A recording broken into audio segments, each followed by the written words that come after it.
Alright, folks, welcome back, everyone. 欢迎大家回来。今天是第369天 is day 369. Got a few things to cover. Oh, speaking of Indian and Thai food. Indian. Well, when I'm thinking about like Americanized Indian, right? Americana meets Indian. You gotta hit up that like butter chicken, tikka masala, and then maybe go a little harder on like some tandoori, uh, with a side of a mango lassi probably. Heck, throw in some chai tea while eating the entrees, and then finishing it off with a mango lassi at the end. You know, uh, what are those things called? I'm not the biggest fan of the. I forgot what they're called. Oh no, but spicy biryani though. Biryani, that's the not biryani. Biryani, biryani and stuff is pretty good too. Finding like a specialty shop of that too. What is the syrup milk ball thing called? Don't remember. That's kind of a classic dessert that I'm okay. Like eating one of them kind of just like knocks me out in sugar. Okay. Tandoori chicken is so good. I know, right? And then when the tandoori chicken, like if you ever order tandoori chicken, and here's the obvious story, like connection between butter chicken and tandoori chicken. Oftentimes when you're like, all right, you have leftover tandoori chicken, you can turn it into butter chicken fairly easily at home too. And then the butter chicken is like adjacent to the Americanized dish, tikka masala. And then a mango lassi though. Mango lassis, just throw them back. And sweetened chai tea. Sweetened chai tea is fantastic to go with your like meal. There's also a bunch of paneer dishes. Paneer is great. Paneer cheese is very common in Indian cooking, if you're like wanting to not consume like chicken, right? You can go with paneer. There's also this what is the green stuff called? There's a spinach dish that it looks a lot more, it tastes a lot more appetizing than it looks. It's like green goop. It's spinach. I want to say, yeah, I don't remember the name for it anymore. It basically just looks like green goop. It kind of reminds me of collard greens if it was like slightly food processed. You should try making some Indian food yourself. Butter chicken is really excellent starter. Like butter chicken is fantastically approachable. Tandoori requires like a, well, obviously tandoor requires that, but it does require grilling and all that, like finding an alternative to capture the smokiness. However, butter chicken is such a fantastic staple. It's got your part. I feel like it's got your different elements of Indian spices and collection in there, while also kind of meeting the somewhat Americanized palate. So something that I would say a household where there's like a combination of white Americana and like even Middle Eastern, like because Pakistani is next, right next to it. Like there's mixing of the west side, like parts of Indian cooking exchanges with Pakistani preferences. So those things tend to be I think butter chicken is a fantastic dish that encapsulates that. Tikka masala is more or less the same, but it's not too far apart from that. And then Thai is obviously like pad Thai, pad siu, pad siu. What else we got? I forgot what they call drunken noodles, but drunken noodles, Thai basil fried rice situation. And then we already talked about mango sticky rice. Ugh. Starting to kind of, and oh, Thai iced tea is fantastic. Yeah. Usually the Americanized ones are slightly are far a little bit more subtle and like on the bitter side and more so on the sweeter side. But a strong Thai iced tea, ooh, that's a kicker. That kicks you in the butt.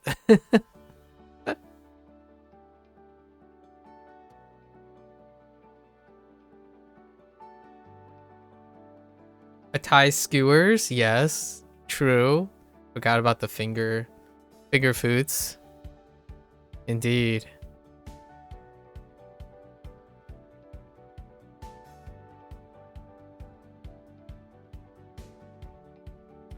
There is also specialty Thai foods. I don't know how often they have these things, but there are floating noodle shops. They're not literally floating noodle shops. In Thailand, there's this concept of floating noodles, as in like the whole event is it occurs in a river. But that idea of floating noodle, like the cuisine that is there from Thailand, in the floating noodles, there are places in the United States, at least I have encountered places in the United States that kind of tries to capture the food that's in those floating noodle places. And it's usually like noodle soups. Very delightful noodle soups. Usually it's called like the floating noodle market soup. Something that you would find at to try to capture that experience. And I am a fan of my noodle soups. Okay. 5 things from yesterday. We got the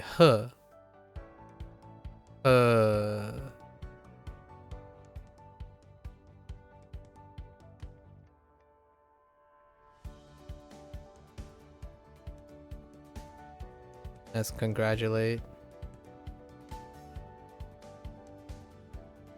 Kind of made it more about Harry Potter with the power of his magical words to help solve a problem in the electricity plant's bathroom.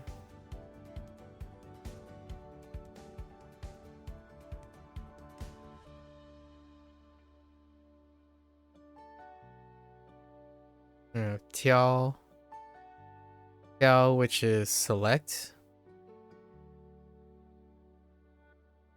This is more about Timmy Turner now using his finger to point at colorful turtle shells that he likes to accommodate him in the barn. My.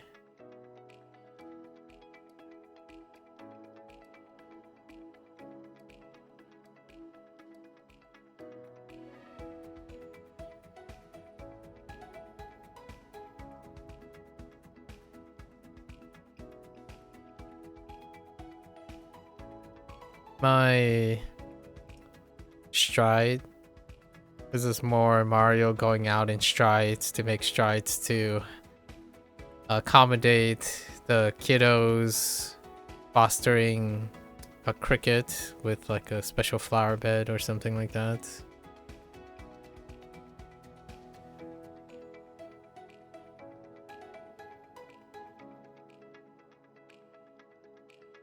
Jin. Monarch. We embellish more on the Julius Caesar, demanding that people like rake up all the debris so he can enjoy the courtyard of the infirmary as he barks orders at everyone.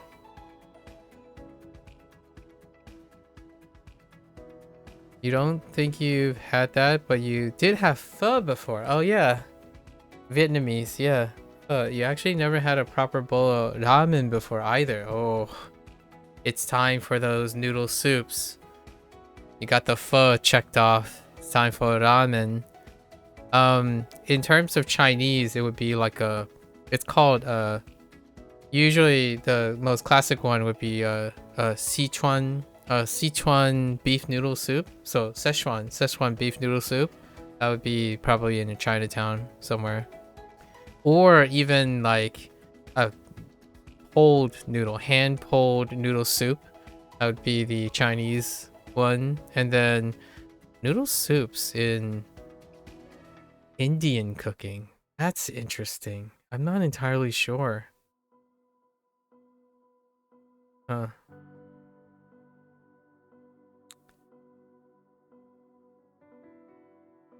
Yeah, that's an interesting thought. I'm not sure about noodle soup dishes from India.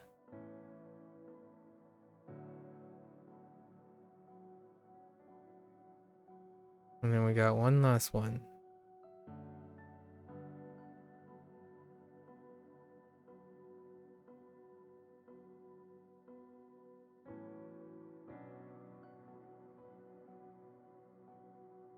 Sean is tied together, and we made it about the tent and the umbrella. So regardless of which one, we'll be fine.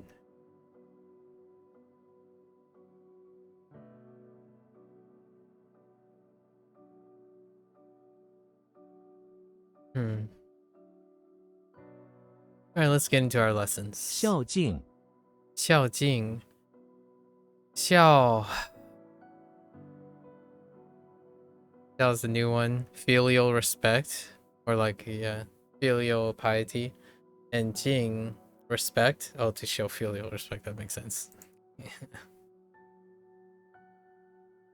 孝敬宪法 宪法. I'm trying to think of a Spanish noodle soup dish. Like a Hispanic noodle soup dish. Huh.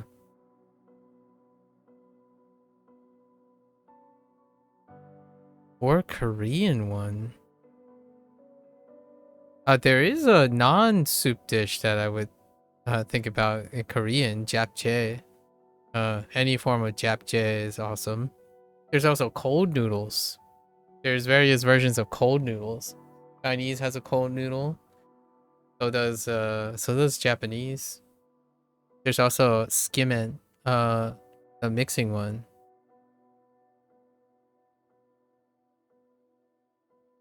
Yeah.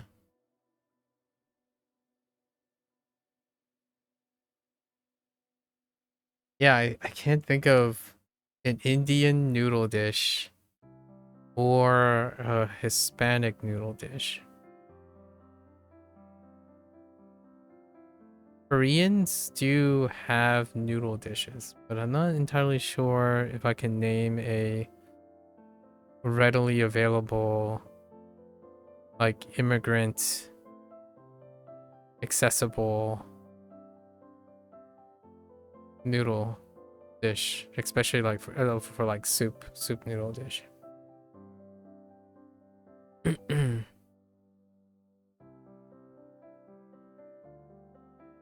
Now I'm thinking like the other side of things, like Italian noodle soup dish.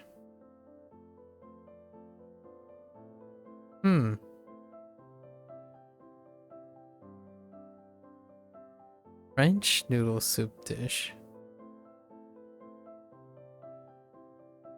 I just realized how regional noodle soup dishes are. Talking more about the accessibility in the United States, of course. We're not talking about like flying out and going to the like those countries. I'm sure there's an example of all the things in the country, but more like accessible in the immediate time. Oh, I could go for a bowl of pho right now, though. Ooh. Okay. 宪法. So constitution method, which is still constitution.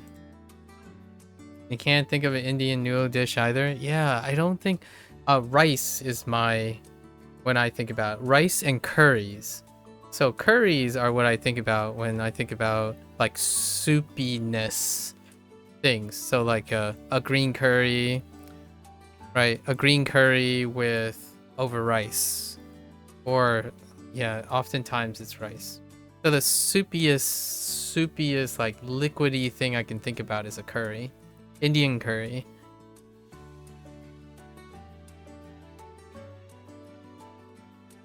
You can go for a red bean paste thing right now. Oh, okay. Oh man, there are so many good red bean paste things. Yeah.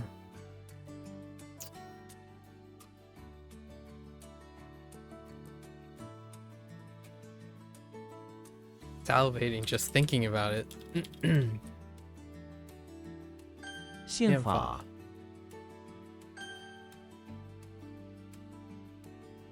Silly goopers these days. I've met some silly goopers these days who don't look forward to eating, man. Or they like to just eat because of maintenance. And here I am, like, I could talk about days about how wonderful, like, eating makes you feel alive. Some, like, legit, I can quote some of the ones that I've met over time. They wish they didn't have to eat because eating is just you just use money and then it just goes away. Like, so nowadays there's situations where people aren't convinced that life is richer than eating, and that eating and sleeping are the best. Man, Aqua, I can tell you now, it's pretty crazy how, like, what I mean is, I'm not saying everyone does this, but the people that I've met in the last couple years, eating and sleeping is like part of their ritual in which they don't pay attention to. Like, they don't like to try to engage and maximize those things in order to like make their life more satisfying. Oftentimes they think that investing in eating and understanding and appreciating different things about eating, and then like trying to make sleeping more comfortable, invest in trying to get your sleep, finding ways of sleeping and stuff as interesting and lively as part of their life. Usually they think of it as a waste of time, and that it has minimal impact on the other stuff that they do, like learning Chinese, for example. It's excellent to hear that you think you enjoy eating and sleeping, because that is kind of something that you have to do. So liking something that life requires you to do is a great start to, it's a great foundation for appreciating what being alive basically is like.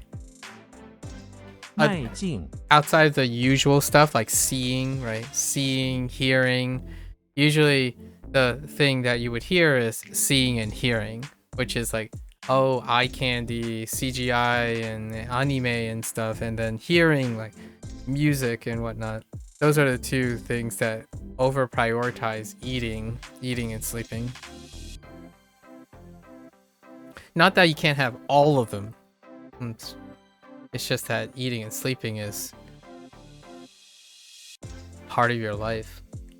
So talking about it and trying to explore it, like right now I have someone who clearly dreads or constantly think about sleeping as something that is an ever problem. It's a source of ever problem. I often think it's pretty exciting if you bought like a new pillow, or I don't know, buying some new comfier socks to sleep in. Music is probably your favorite pastime other than art. Fair enough, fair enough. That's lovely. You got all this stuff. You got the hearing, the seeing, right? Smell is the thing that is often tied with eating. So smell can be a little iffy for some, or language learning for that matter. Fair enough, fair enough. Oh, we got stride forward, my Jing, fair enough. Stride in advance. 迈进，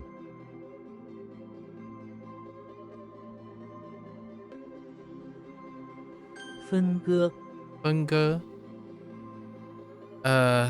part and then 割 to cut apart, so still cut apart. 分割分割，车祸，车祸祸 is misfortune. Oh, car misfortune. 车祸， Okay. 孝敬，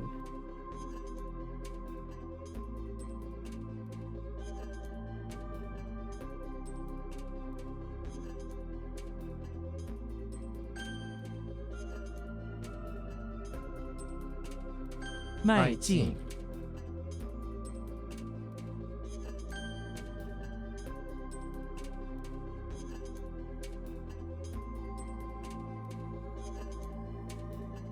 宪法，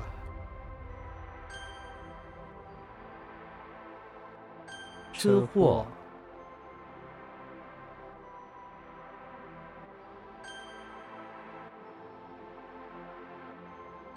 分割， All right. Next set. 陌生，陌生陌 footpath? Oh no, footpath in life. How do you footpath in life into unfamiliar? Unfamiliar describes how we feel when we first encounter something on the footpath of life. Oh no. Alright. Let's see. They are unfamiliar with, yeah, that is unfamiliar. Footpath to life. Alright. 陌生，陌生生涯， You're thinking about pursuing art in university? That is... You can only see yourself doing something creative. Fair enough, fair enough. And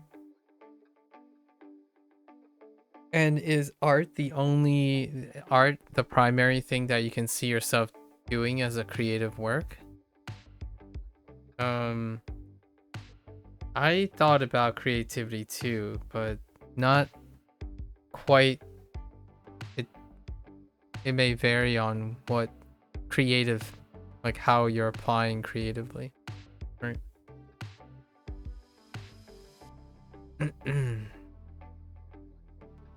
Art is a very eclectic and sporadic, like a very eclectic and unpredictable pursuit. It certainly requires creativity to make that a career. Cheng Ya. Ya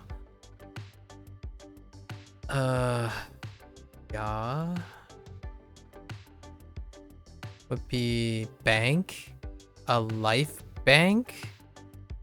I can kind of see that. One's career acts as the banks of the river of life.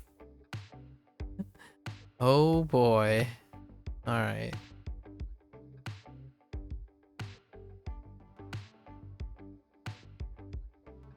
生涯，年迈，年迈. What do we got? Year, my footpath, elderly. Oh, stride, not footpath. Stride.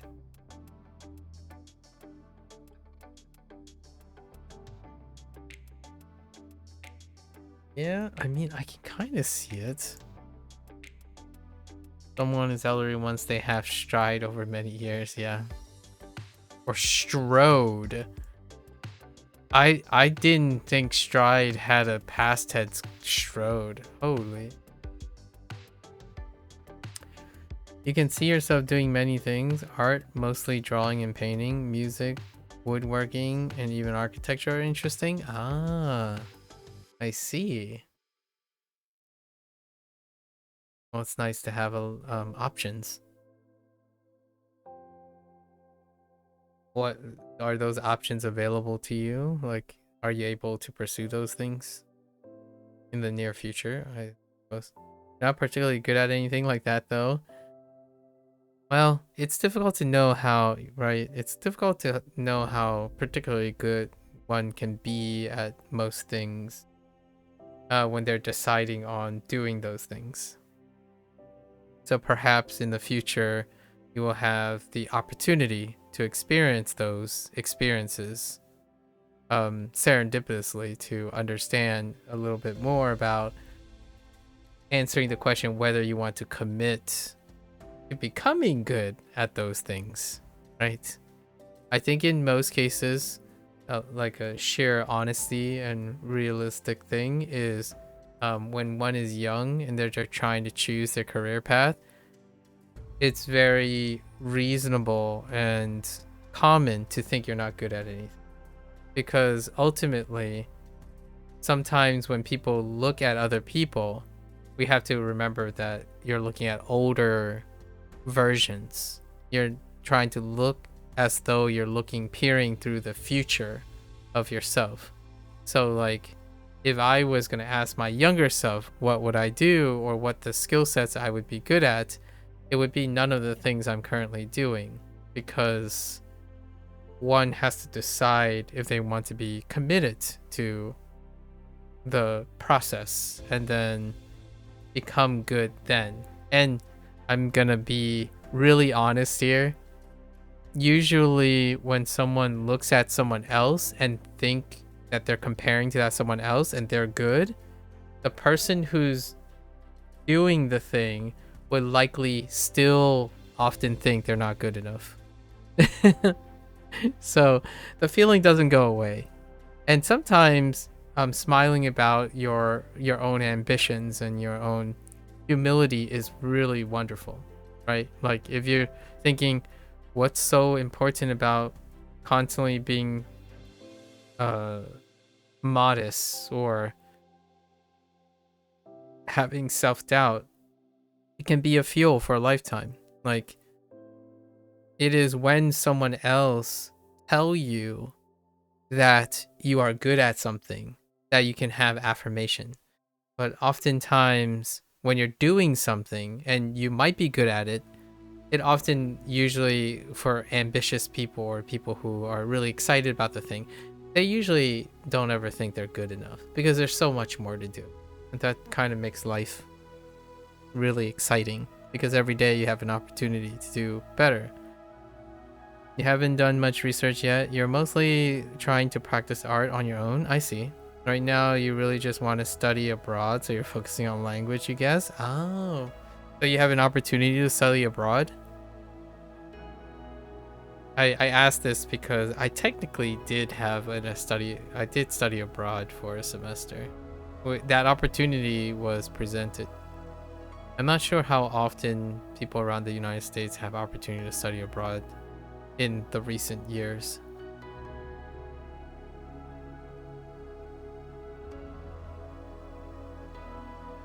年迈，希腊， Sila.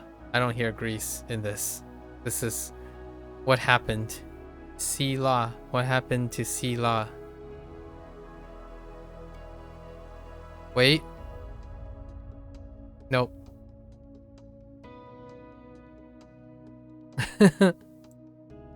I don't know how they got Sila in Greece.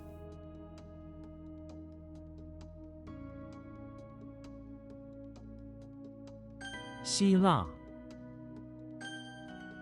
孔雀， Shit. A whole? Shit. A whole sparrow? Shit. Oh. What was that?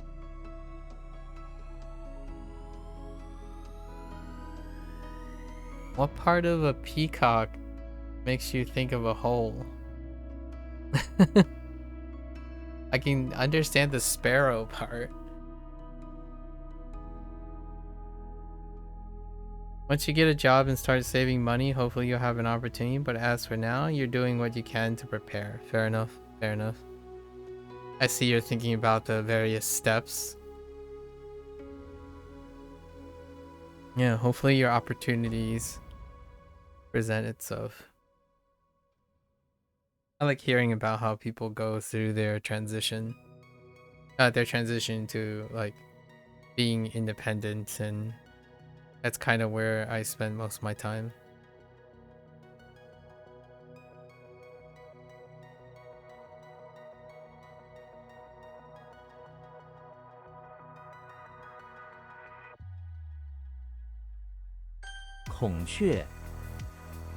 These ones are kind of rough.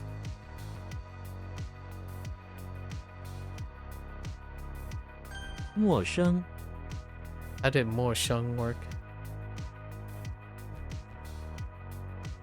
Oh my gosh, unfamiliar.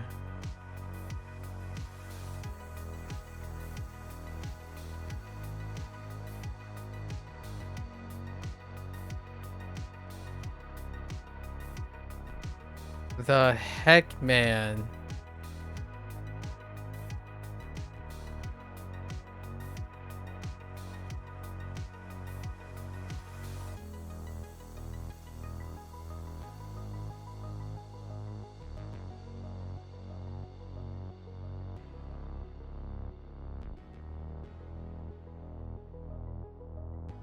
How did the bristle and moon?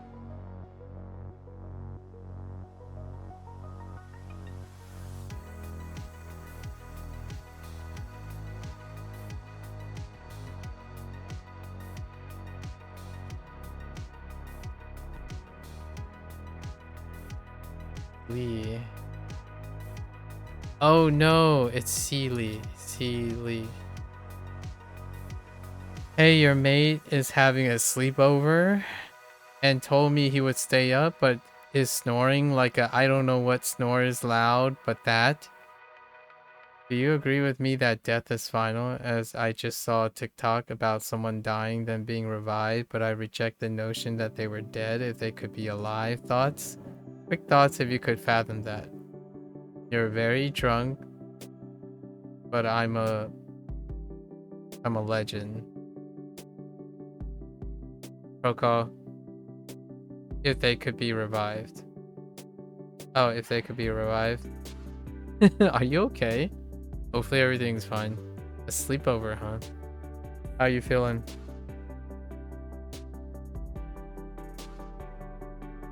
You better not have the upset stomachs. I'm telling you, if you have a hangover tomorrow,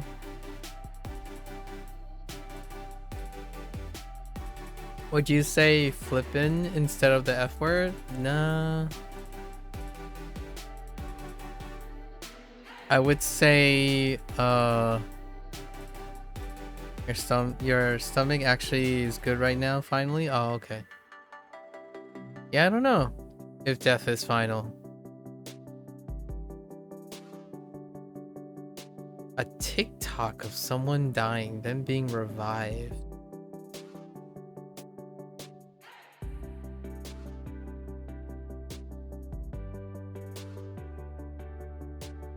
I'll give you like a... You don't know if that was coincidence, but your stomach has been upset recently. Okay, well, hopefully your stomach stays unupset. It did. What I have to say about that would be interesting. Like, I'll give you my take on it. Most things are final. Most things are final when they cease to exist in any form. So, yes and no, I guess. If you stop thinking about that person. Oh, you know what? There's a really great episode. Wait, that TikTok. Was it a Vsauce TikTok? I don't know if Vsauce is in TikTok, but Oh no, he didn't talk. He didn't talk about someone dying. Vsauce. Are you a clip to see what you say when you come back? Okay. So I'm not gonna answer. We'll save it for another time. But Vsauce did a interview about existence. That would be really interesting. So if you ever encounter Vsauce on YouTube, he recently did like a podcast or interview with someone about his take on existence. And I was gonna say something like that. No, it was about ice. Oh, okay, fair enough. What you call it? What I was gonna say about existence when it comes to permanence, it's gonna be really related to what Vsauce said in that interview. So maybe I'll write up and try to have a more cogent thought about that when you recover, when you stop having so much fun in your university life. I'll let you be though. Try to stay healthy here.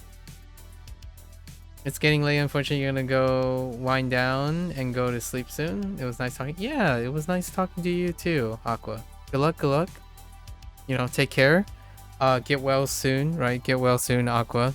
It seems like people are injuring themselves, getting sick, and then now Silly Pro Call is having a euphoric moment here. Yeah, stay safe, everyone. Stay safe and healthy.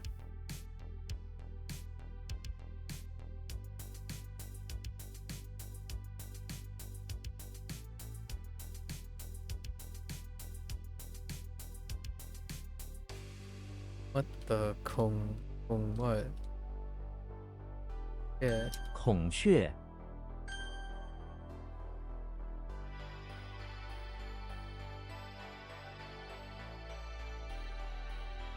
生涯，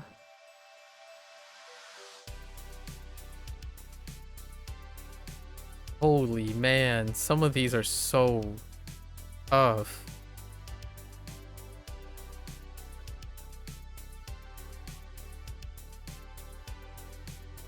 No, I don't know. Oh man. 年迈， Oh, Nehemiah is fine. 生涯. Like you have the life, right? Beating against, or what does that mean? Hang on. Oh, like career. Okay. And C. Lee. What? What? Oh, La. Dang it. Oh, because of the cure meats? Dude, Greece is gonna destroy me.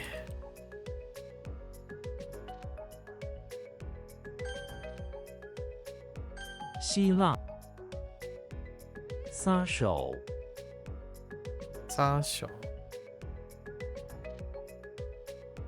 Let go the hand. Okay.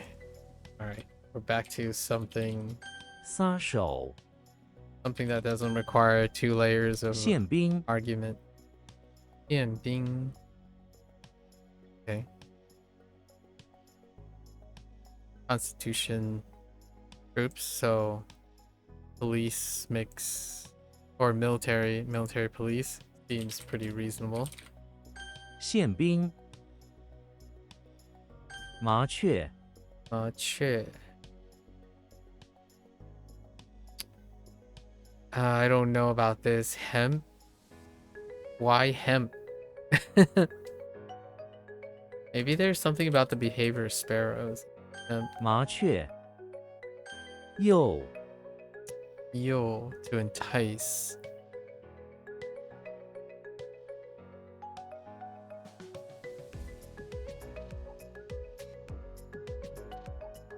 Was the right thing like, oh,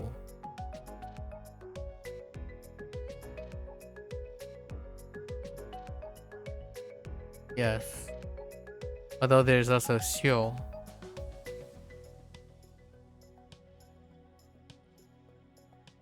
It's weird coming, like, seeing the end of the list of some of these rare ones. Yoshi is in the bathroom of the bakery wearing an apron. Bathroom bakery, okay. A grain stalk is hanging from the ceiling covered in flour. Words suddenly come out. Okay.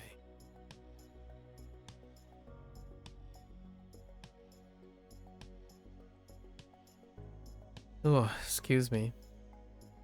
And we gotta complete this in the next 2.5 hours. Alright. She is in the bathroom of the baker. Where there was word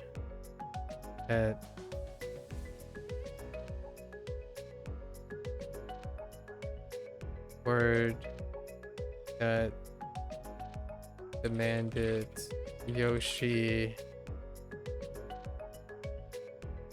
entice.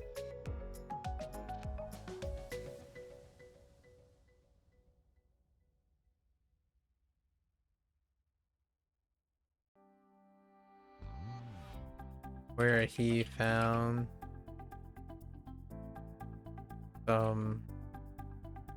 where he overheard some words about some enticing tasty grain stalks near the stairs by the bathroom.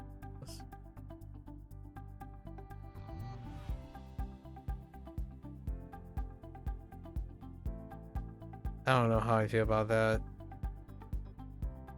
Just stick with this for now.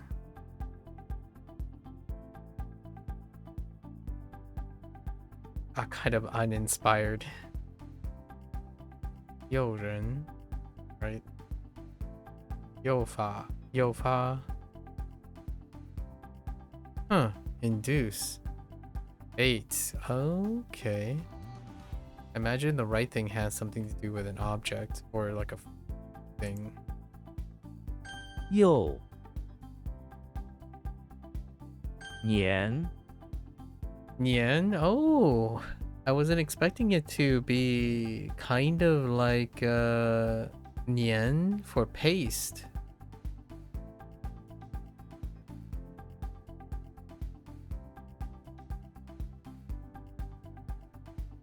Right? Oh no, wait. It's not that one. Oh no. I guess it's a coincidence that Nian also means paste. Or glue, actually. Oh, Li is the... Oh no.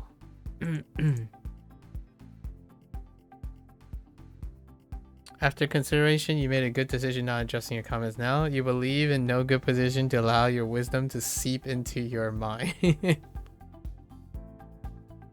You're not in a good position to... I can give you a really quick TLDR.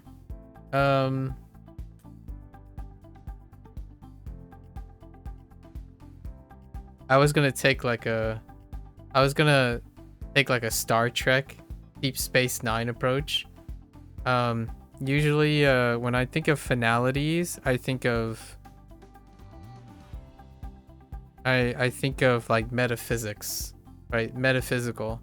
So yes, I kind of agree with you that you reject the notion that they were dead if they could be alive, because existence is both physical and metaphysical. So when that ceased to be carried in a metaphysical way, then that is the finale, right? Existence is both constructed physically and metaphysically. So that means a memory can allow someone. Hydrate is out of stock, but hydrate. Yeah, so like existence is carried in the metaphysical world. So if someone's memory continues to be carried, ship of Theseus, yeah, pretty much. So one can build a legacy. You know, the idea of being immortalized as a symbol, right? That's kind of my take on the whole existence. If something is finale, well, a symbol endures the physical world. So you could be metaphysically immortal conceptually. Obviously, is that achievable? I don't know. One certain thing to definitely guarantee, or like try to strongly guarantee the end of existence, or like finale, would be to have the entire place erased. Like everything erased. Then the one that it's carrying the erasing would probably be the one that has the choice of carrying the existence. So like if species A removes species B, it is up to species A to determine if species B's existence carry a consequence or some sort of metaphysical impact. So despite like someone, for example, the whole idea of taking residence in one's head, right? Like your memory doesn't fade. So you are very much still existing in a metaphysical plane. So that's kind of the, and history is a good example. Who's that statue of that Chinese people still hit due to them being a traitor of some point in history? You saw a TikTok of them, like the Tiananmen Square thing? Or do you mean like the Tibetan stuff? Sorry, they're inappropriate to assume you know about them. Like, are you talking about like the Tibetan, like Tiananmen Square situation, or like the self-immolation situation, like the Tibetan monks stuff? I don't know which pop culture it is, but generally speaking, when I think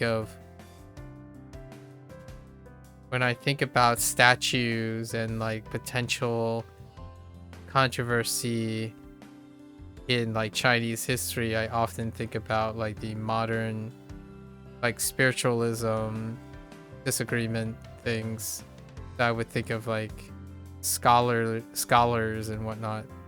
So Tiananmen Square would be the first thing that comes to mind. All right, let's not go that deep. You're still inebriated, so let's be a little agreeable to your level of, you want to chill. Let's vibe a little. Okay. So sticky. Oh, Qing Ho. Actually, I don't know what character is Ho now. Yeah, fair enough.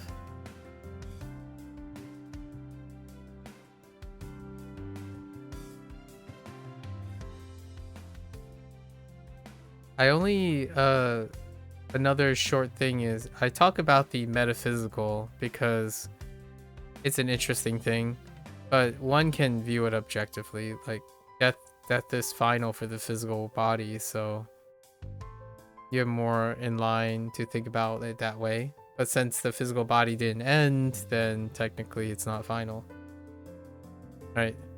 To fit in the schema of existence.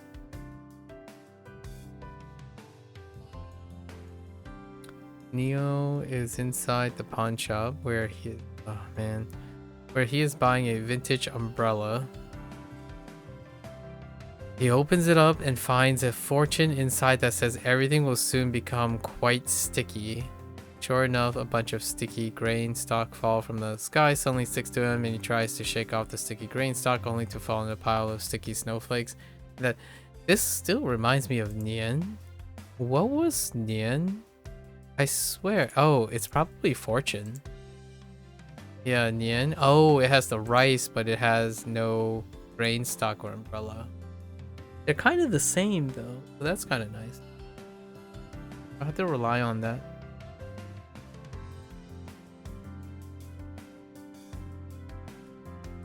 Is metaphysical the perspective of a hypothetical form of physicality? I mean, I think they're two separate things, so you don't really have to.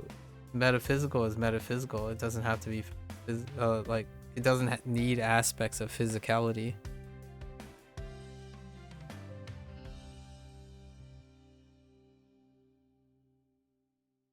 At least that's how I feel about it. Metaphysical is beyond the physical.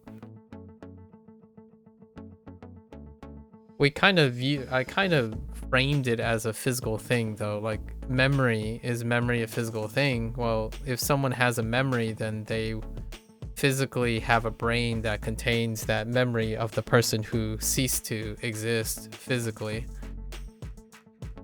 Perhaps. There's also that fun thing about time being circular.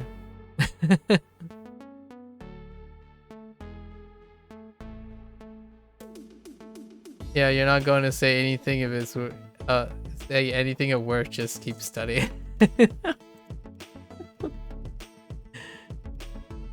Yeah. I'm glad to hear, at least inferring from your state of conversation, that this time it's more of a positive experience you're having with your libations than a negative one like the last time.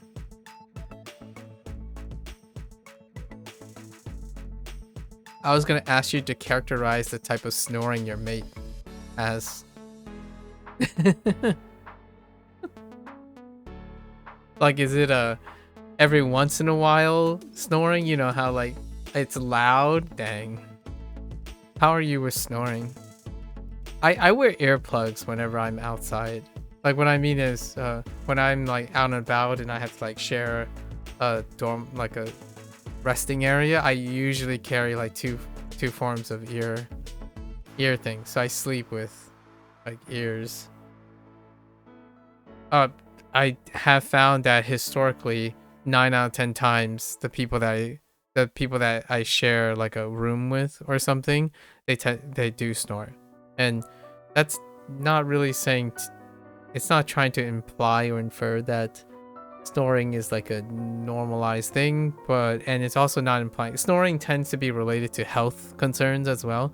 But a lot of these people are like, some of them are incredibly fit and they're athletes, but for whatever reason, snoring is very prominent. Personally, I do not have any reason to believe that I snore, but there is a chance I do. But since I sleep in, no one has like confronted me about my snoring yet. You don't know, you're usually asleep when you snore. Yeah, that's what I would say too. Like, I'm not entirely sure if I do snore. As far as I know, I have not been confronted about snoring. But usually, people don't confront each other about snoring. I bet you sleep talk about some random conceptual stuff. Pure gold information that no one hears. I have... So here's the thing, though. I have screamed before. So there are other things that have happened. Like, I clearly remember, despite like body paralysis, I pretty sure I've screamed before. And that's not like screaming because of a nightmare situation. It's more like screaming because I was calling out. I do get lucid dreams. Do you know you screamed it because it woke you up? Yes. Yes, I was awake after the scream. Like, despite your body paralysis kind of breaks after you like actively scream out. So I do have, you laughed yourself awake once. I do have friends, like best friends, who when we were roommates together, there were call outs. In fact, I'm sure they're comfortable with this. They've shared this before. So my best friends, my roommates, they're brothers, right? They're identical triplets. They know who they are. One time, since I'm the fourth, I'm like, they're usually apartments or like dormitories are split into 4 occupants, and I'm one of the 4, right? They have conversations with each other. And then from time to time they do scream, like scream out, which I have done too myself. When I was sleeping, occasionally I would like call out and it would wake me up.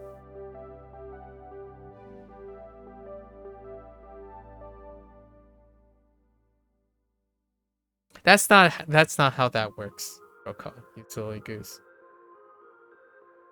I do have a sister. I know you're making. I have a feeling you're trying to make a joke here, but I'm not sure if it lands very well. 年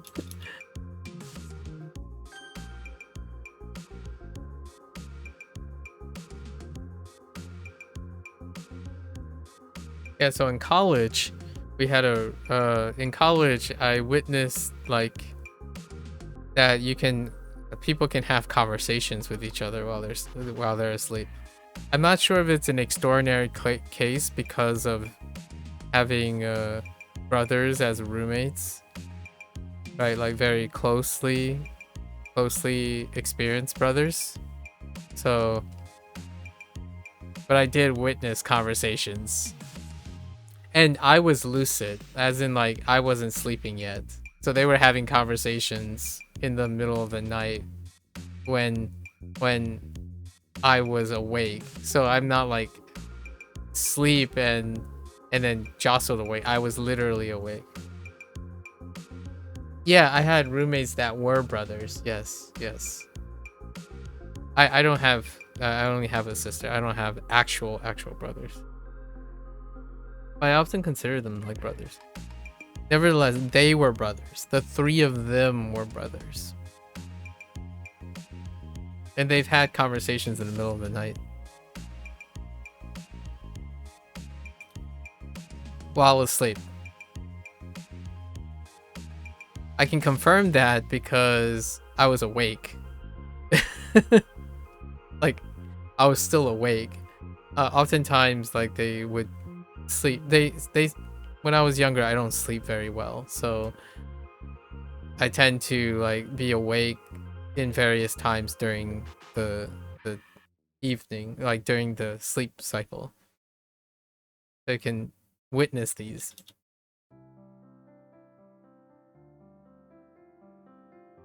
And the whole screaming myself awake, it's not because of night terrors. I have shared room with someone who did experience night terrors. Night terrors are a whole different story, where like it's like a trigger response and they would scream from the night terror. I don't have night terrors, as far as I know. I just happen to scream, like talk or like vocalize, and it just jostles me awake. It doesn't happen that frequently. Maybe like 10% of the time. This is probably where the chat lag catches up.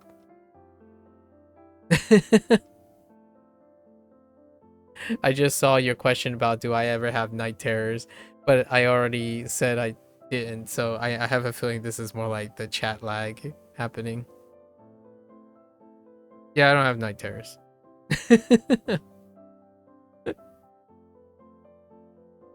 I learned about night terrors from other people. So whenever I talked about like, have you ever screamed or like talk in your sleep and whatnot, and then the conversation about night terrors uh, come up, and based on how other people describe their night terrors, I do not have them, as far as I know. I have very lucid dreams. So lucid dreaming occurs where like sometimes I would like move and stuff. I don't quite like we're talking about rare occasions, you know, like less than 10% of the time. That movement causes me to wake up. Either like vocalizing something or like having my hand reach out somewhere. It has happened before.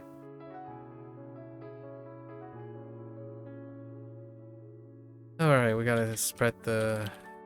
撒手 Okay. And what is sa?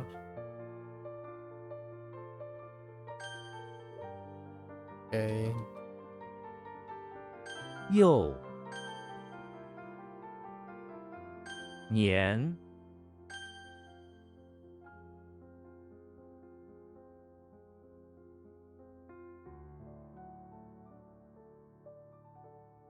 宪兵 Ding.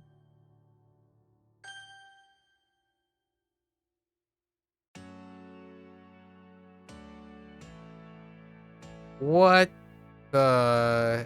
What's happening here? Oh.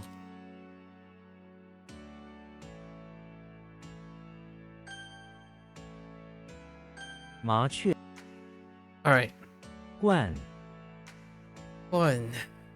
I guess that looks like a gun. One of the guns. To irrigate? Wait. Isn't this like Gwen? Oh no, die. No. The Guy. Does Quinn Guy, is that a thing? Oh, there it is, Quinn Guy. Alright. I'm like, irrigate, that's so specific. It's gotta be the other character too.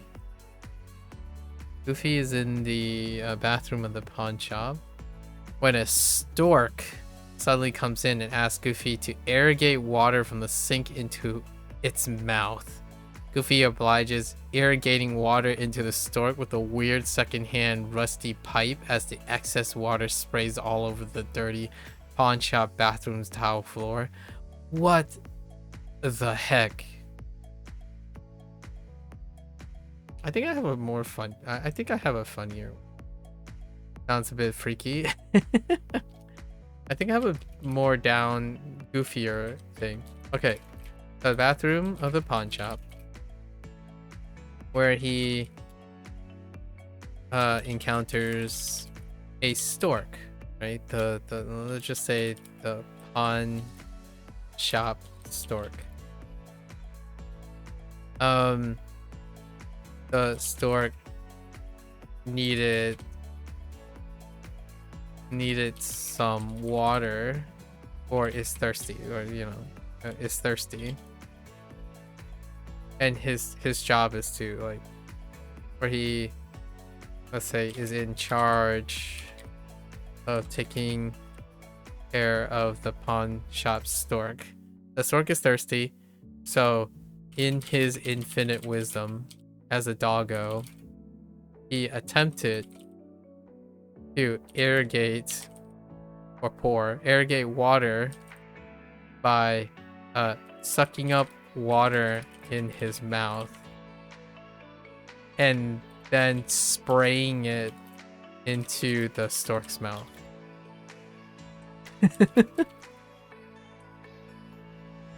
We're trying to play on the whole dog thing.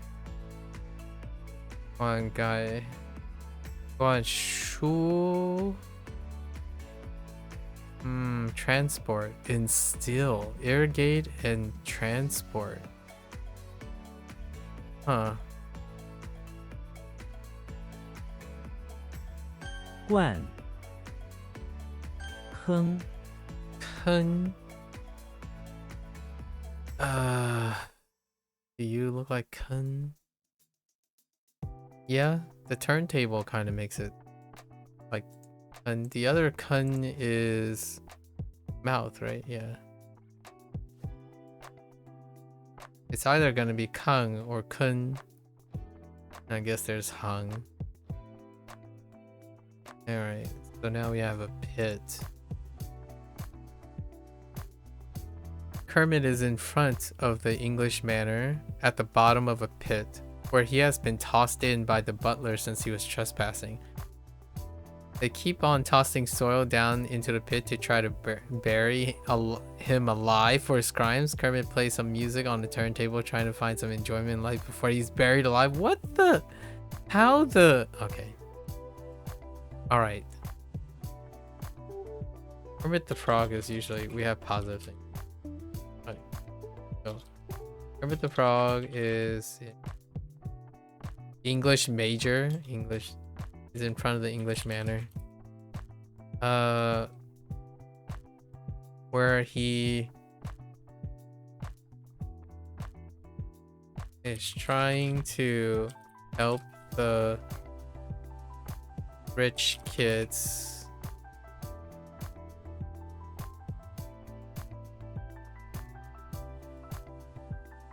where he is trying to once again entertain the rich kids.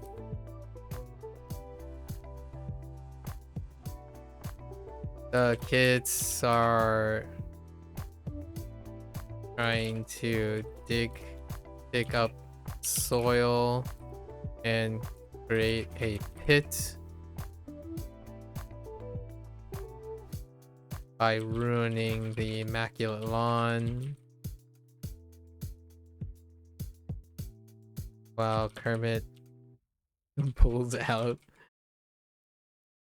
a turntable to keep them entertained as they proceed to do so. I don't know, something like that is good enough.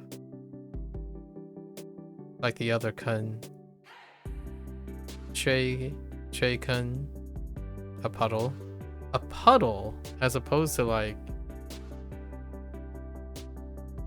a deeper thing than a puddle. Shakun, sand pit, a sandbox. That's fair enough.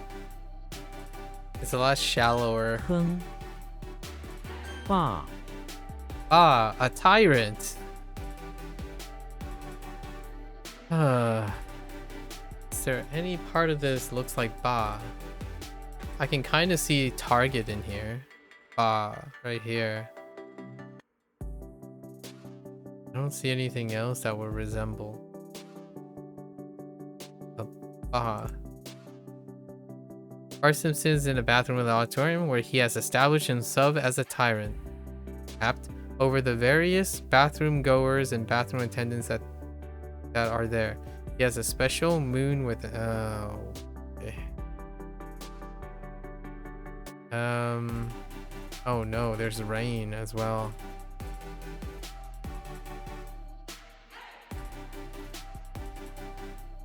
Okay.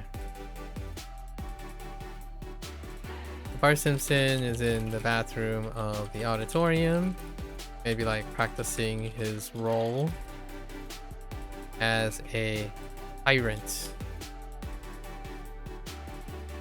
I don't know, tyrant of the night.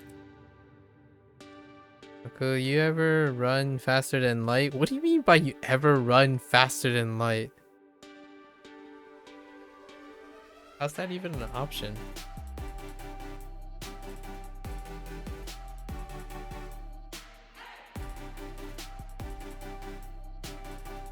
In what way are you talking about running faster than light? You can run faster than light. Run in the dark.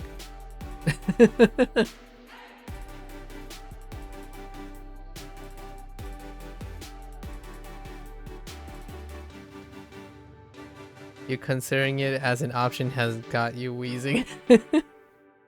Listen, you can run faster than light, just run in the dark. You know? But like it has to be like absence of light. So I don't even know if you're running if there's an absence of light. I don't know, you could make an attempt like that. I'm not entirely sure if there's a place how you would get about removing light though.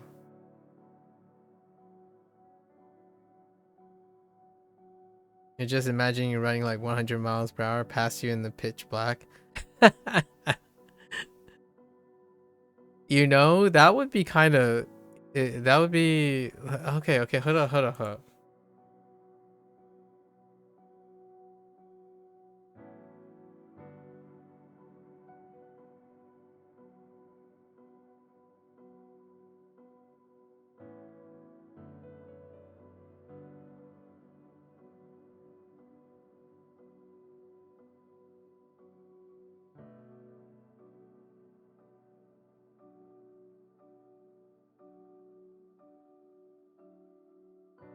Oh, okay.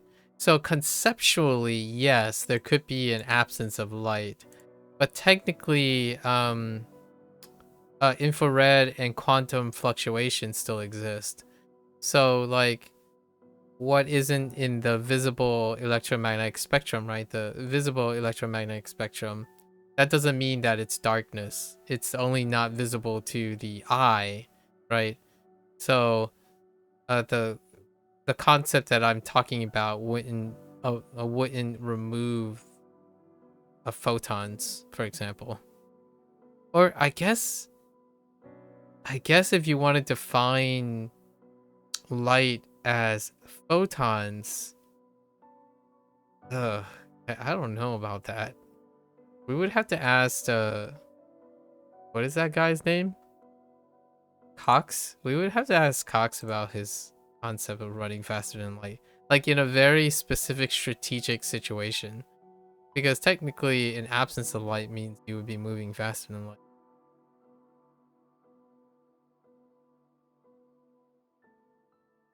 Why? Wait. Now, here's a funny question. Why do people say that darkness is just the absence of light? That's the question I was trying to answer. Like, when I said, like, if you're in a dark place, right? And then you would run in a dark place, does that really mean there's an absence of light? I don't, that would not be true. There might be an absence of visible light, like visible electromagnetic spectrum, but there are others involved, so that's interesting. Thinking of absolutes is kind of weird. That would be spooky. You manage to get a first in your degree, then you see for a split second a flash dash past me while I'm accepting my reward. Are you okay? Practicing his role as a tyrant of the night. He let's say rained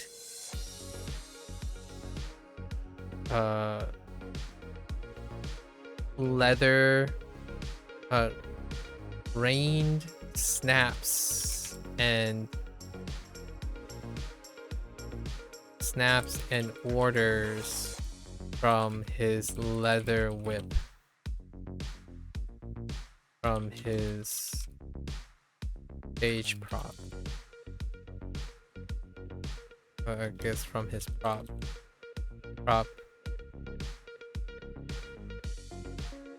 Just from his leather whip. Hopefully that's good enough. To monopolize. Ooh, ba. Oh yeah, okay. Interesting. Oh wait, that lines up with Japanese. Oh, it's that ba.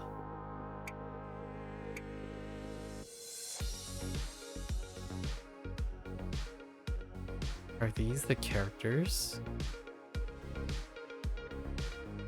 Leather, moon, rain. Still, I think it's the same one. You're just imagining me as the Flash? Oh boy. Barry Allen? Interesting.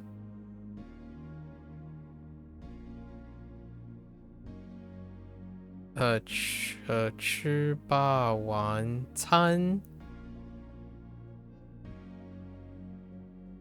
What is that word? Eat tyrant king food? Meal? Eat tyrant, what the heck?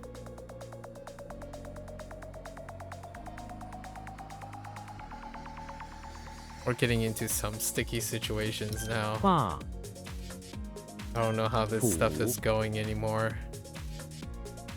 Fool. I mean, that looks like a fool. It's also bow? Hold up. So is this like gung fu or fu gung? Where's that gung at? Dang it.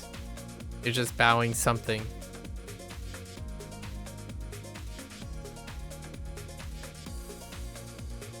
Sorry, excuse me, I had to sneeze. Okay.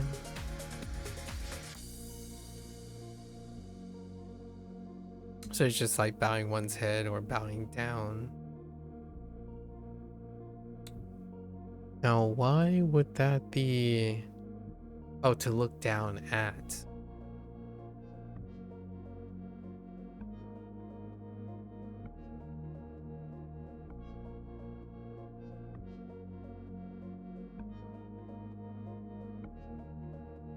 All right.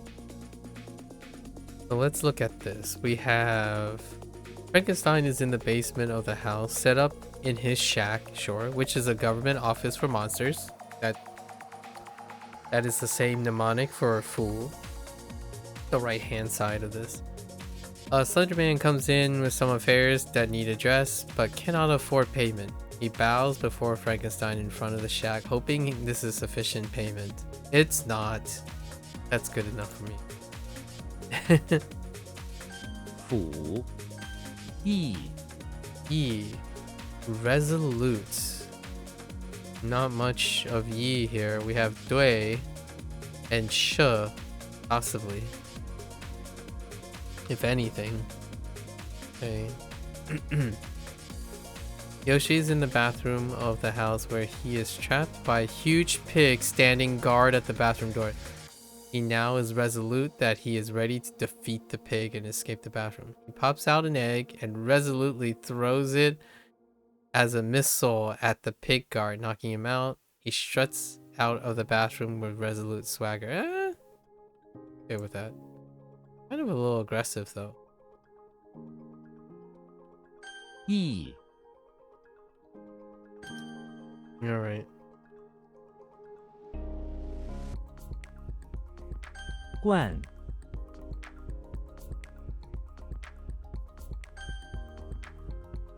辅 坑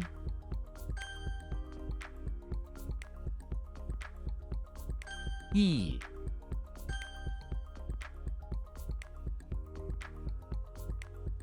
霸 Alright. How much time do I have? I have less than 2 hours. I think this is pretty good before we have to do something later. One of these days, I'm gonna catch up on some Z's. One of these days.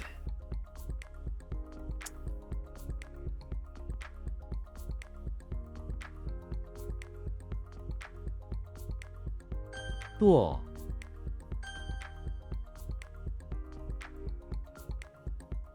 What?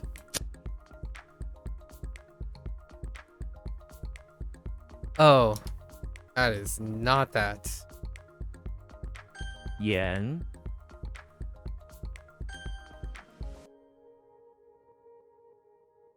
气氛 这里的气氛很轻松。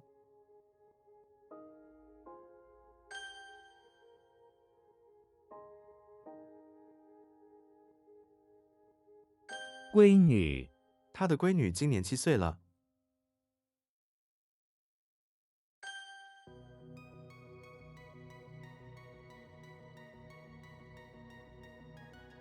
肥皂 我用肥皂洗手。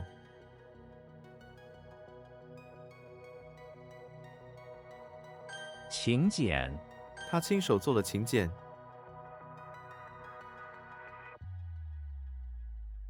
玉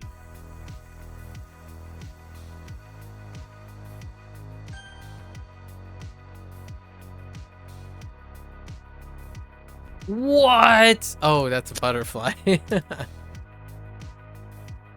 Okay. 旗 Week works actually, but period of time works better. But I think of it associated with week.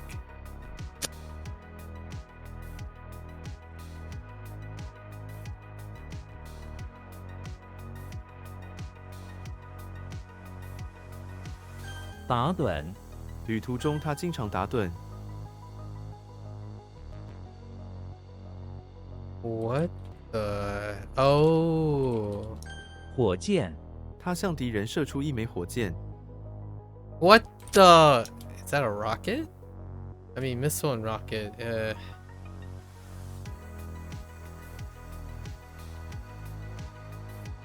The heck? 他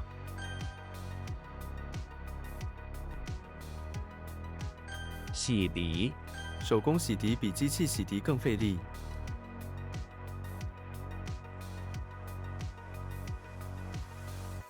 胎儿孕妇要保护胎儿的安全。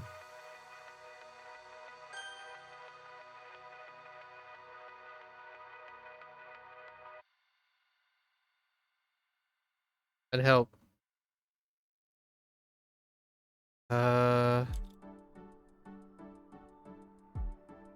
almost feel like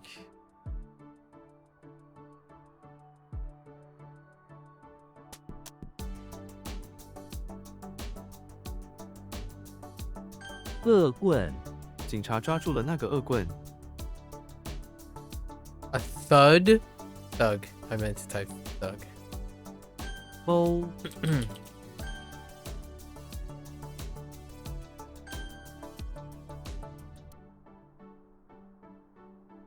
口哨，他吹了一个口哨。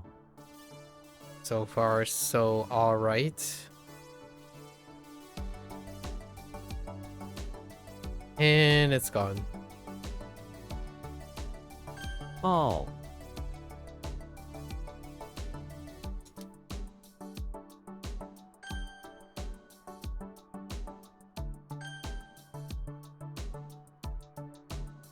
果树，那棵果树很大。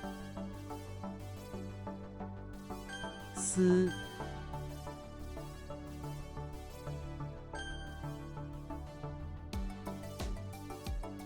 ，Hmm.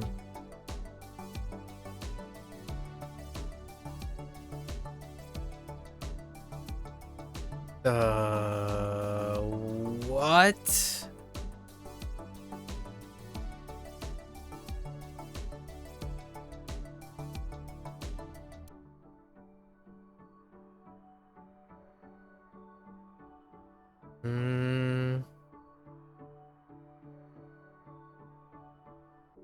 I don't see how those things are connected.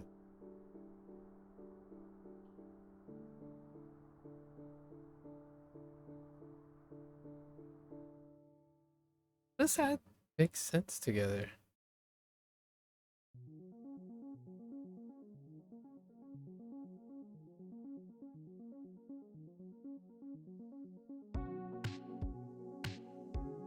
Oh, does it? 培植，农夫的工作是培植植物。 These are cool. Like cultivate? Yeah, okay. Cultivate plants.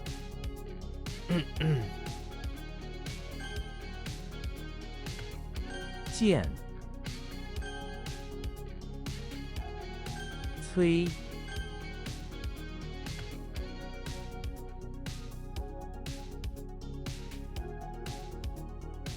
Yo, what?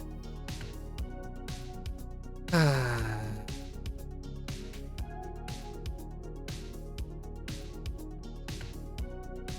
佐料，盐是一种佐料。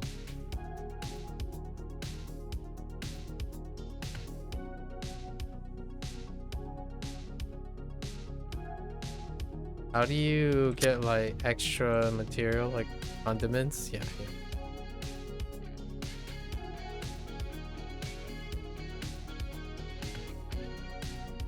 What? No. Wait, that doesn't make sense either.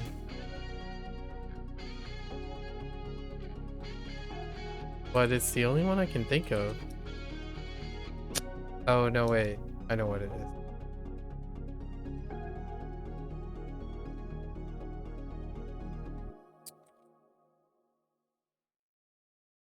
What? Huh. 阶段，这个计划分为几个阶段进行。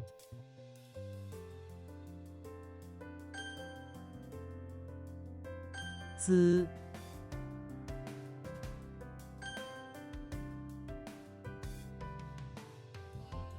序， What? I don't know anymore. Oh no. 租赁，他把房间租赁给学生。 What? I thought it was. Oh no, that's actually not even. That's not. That's neither. Right?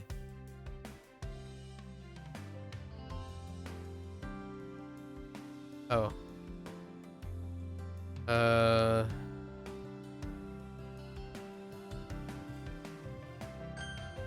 Yeah. 很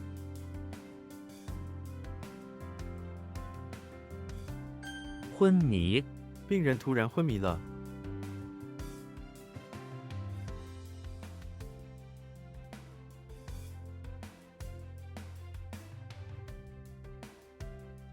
Or is this just fall into a coma? Yeah, lose consciousness is similar, but that's fine. Good enough.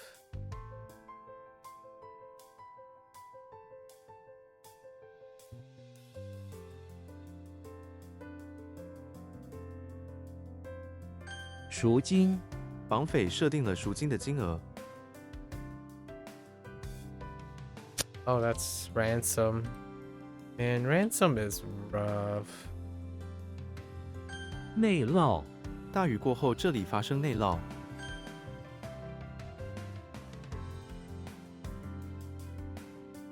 至今，至今没有人提出过反对意见。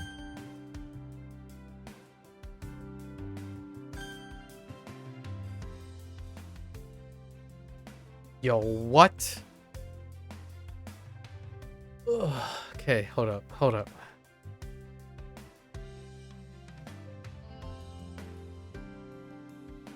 龙，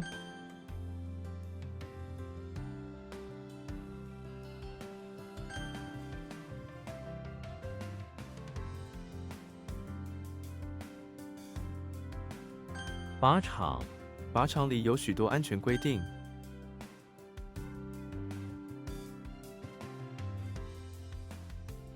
The heck?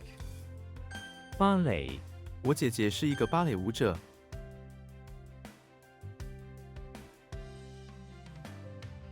肯定，我肯定汉字很有趣。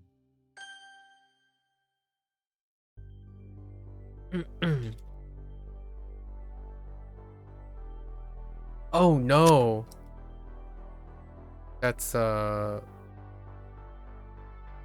law.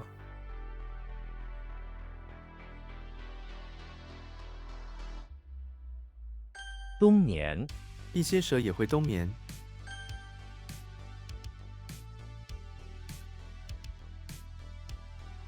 The what now?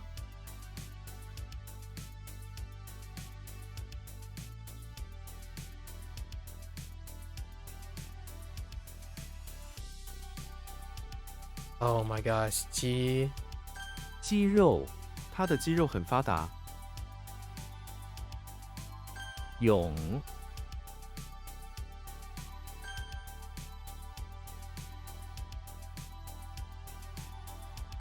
昏，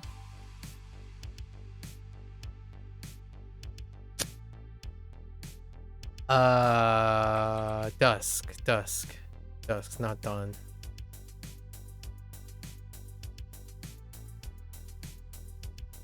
Ah, I spelled the wrong way. Dang it. 上旬，上旬是忙碌的时候。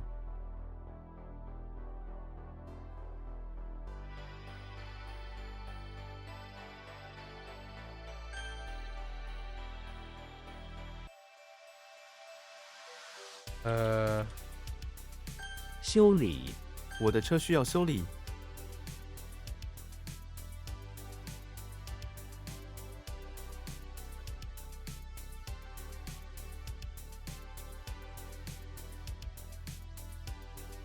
秃头，他是秃头。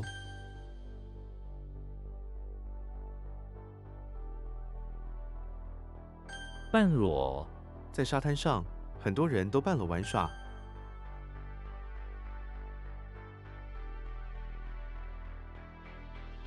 方向舵，方向舵坏了。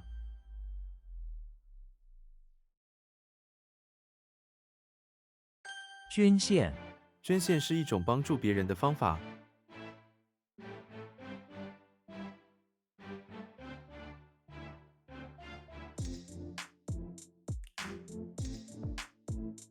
The what? 杠杆，请把杠杆向下压。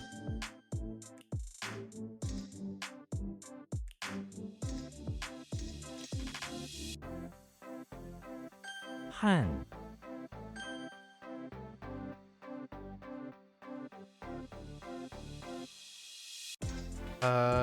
Hmm.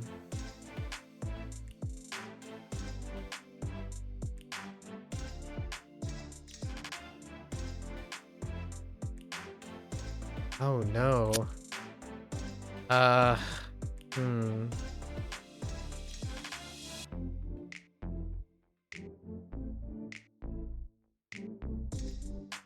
矢口，他矢口否认那件事。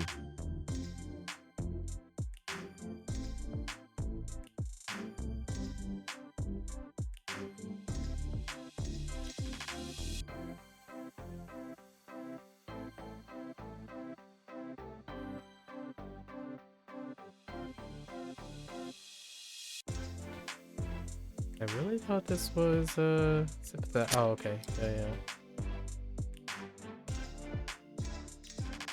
I think I mixed it up with the other sheet. I don't know.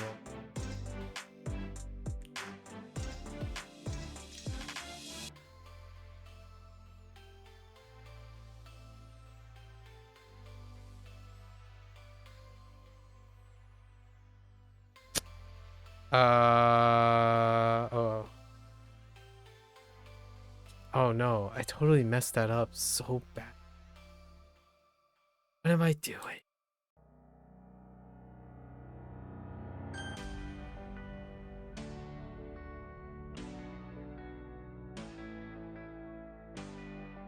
Uh...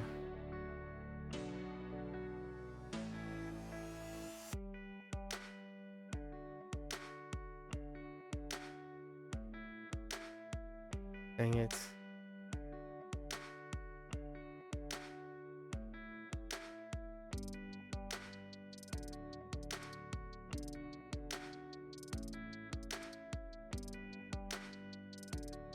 "抡拳，他生气的抡拳拍了桌子。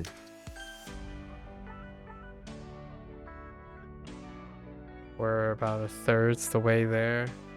Hopefully my stamina holds up, I suppose.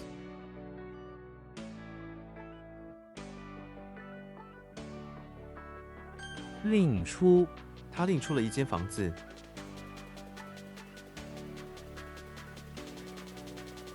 叠，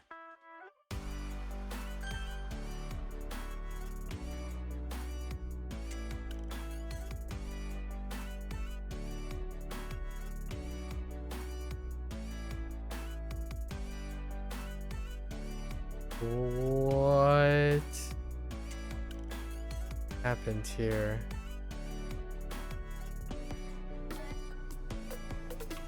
打鼓，他打鼓。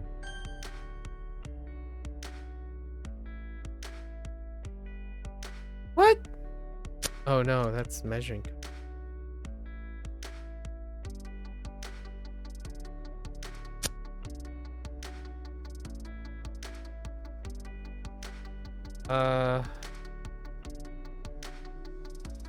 Oh man, I wrote K, not G. 描， Oh no, wait, that's not it. That's a description.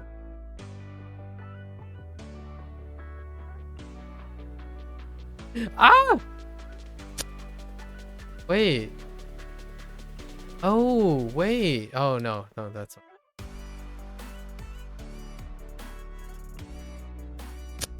Hold up. Hold up. There are 3 meows. I guess the description one is fingers, right?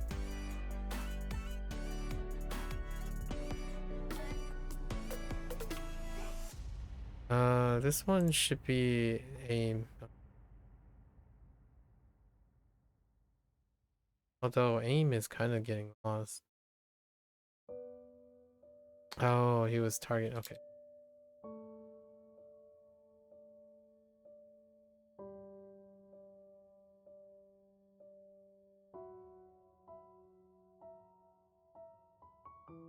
Say what?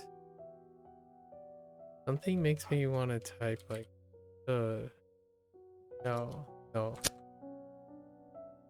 Don't know what that is still. We'll see. 沃土、这片沃土是农村最大的财富。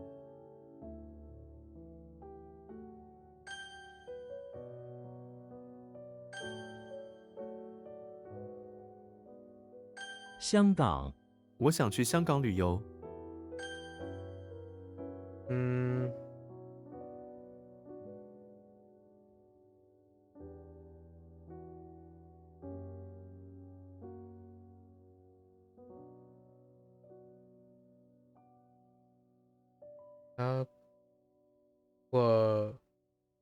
我不了。What?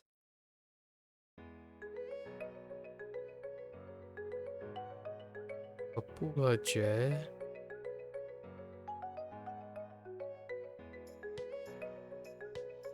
Something.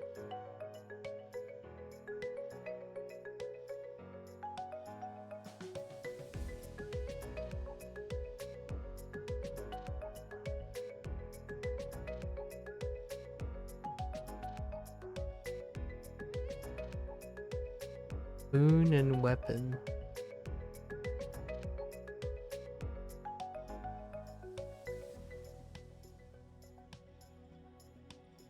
It's not that. Something.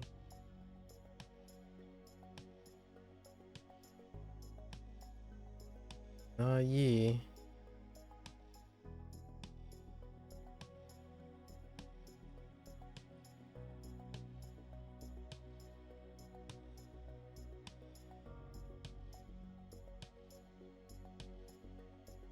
股票。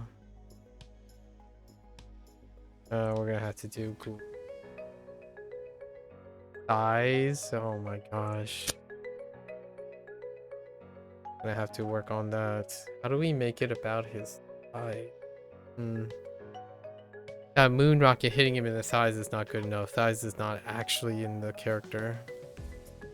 So I don't know if I can improve upon that.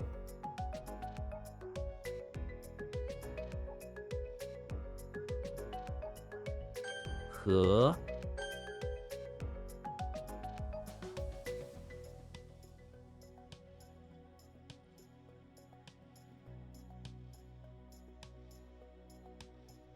占卜、我不相信占卜。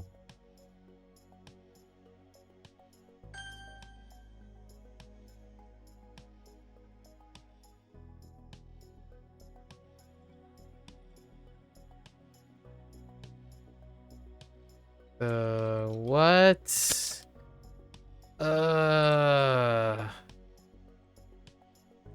和谐、我们的关系很和谐。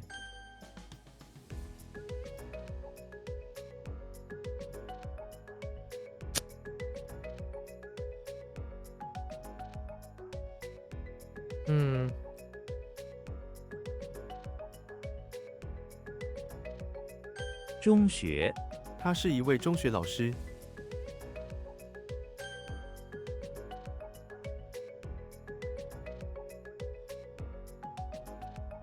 流浪、流浪街头。It's like flow, wander, yeah, waver. Okay.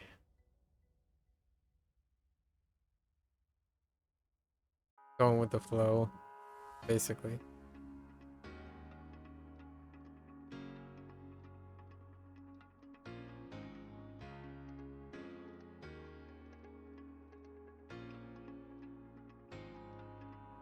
认识、他们没有认识很多人。烧、Or burn, it's fine. 股票、That's 我不 gonna 了 be 解 a 股票。 problem. 股票。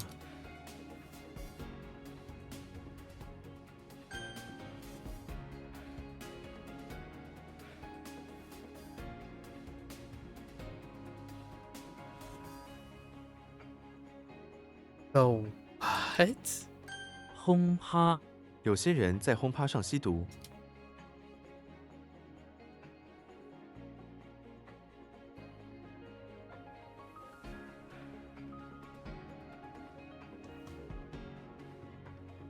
些人在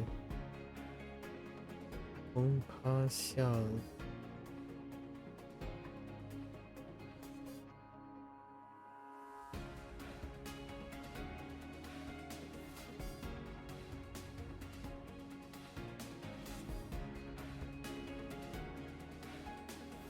like just shuffle house party. We're skipping house party. Gonna happen or is not gonna happen.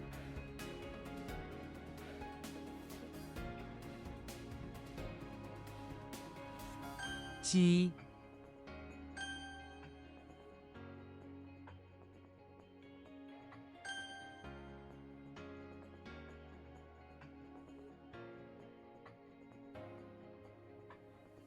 嗯，甲，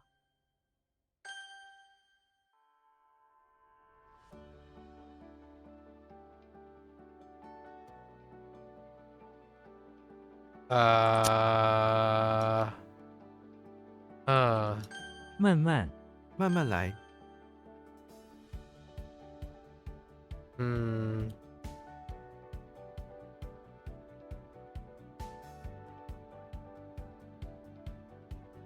吹口哨，他上班时喜欢吹口哨。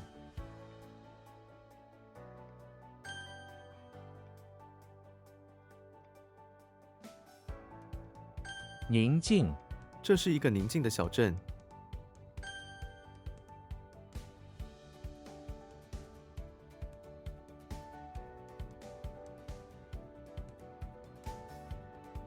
伐木工人。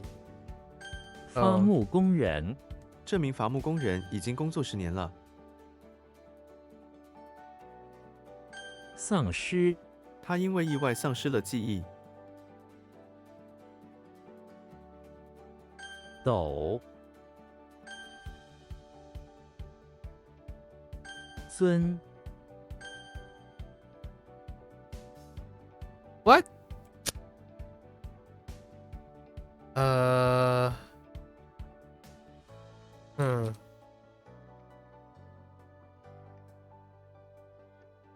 皇冠，皇后戴着一顶华丽的皇冠。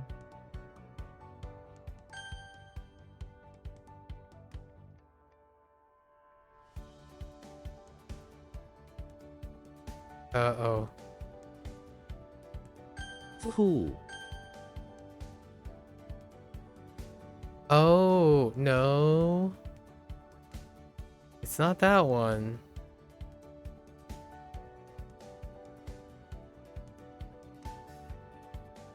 Right? It's who? Yeah. Okay, it is who for the recklessness, right? Okay. Both of them are who's actually. The other who is like. I think this is Chai. 拆，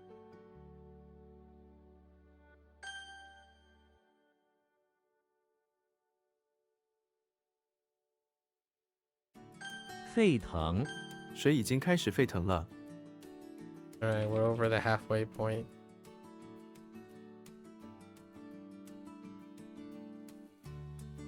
烟雾，他们正在研究烟雾的影响。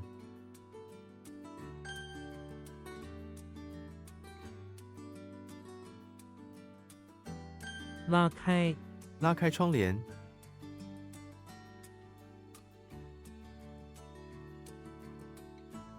It's like open, but past the sides kind of like pull open. Very, very similar. It's kind of more of a motion.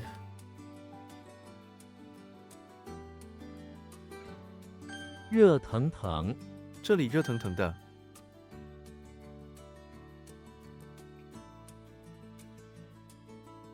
猎犬，猎犬需要训练。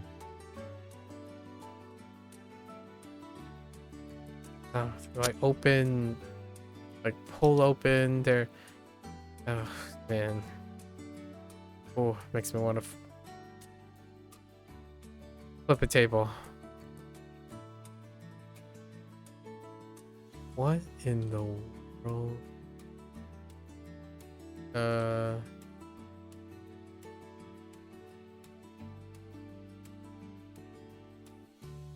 You just had to meet your mate because he's in trouble. It's the 6th hour of the morning, by the way. It's all sorted, but you're sort of in flight or fight mode. Okay, hopefully everything is fine.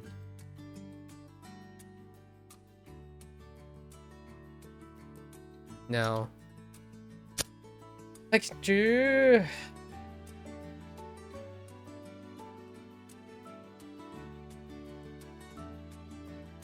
刮痕、我的车门上有几道刮痕，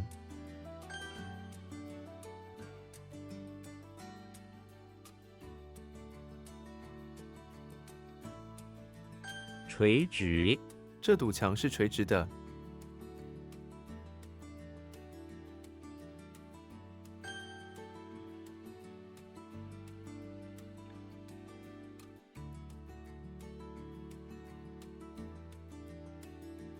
辣味、这道菜有些辣味，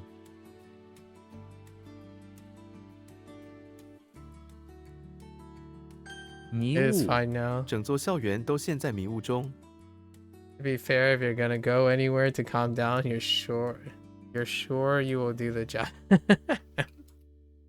All right, close. Do you feel calmer now?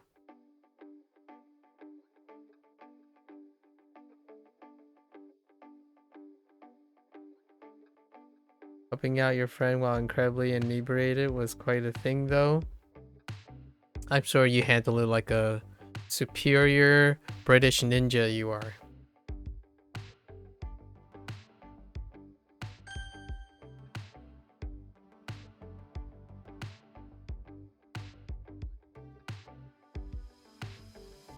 What the deer?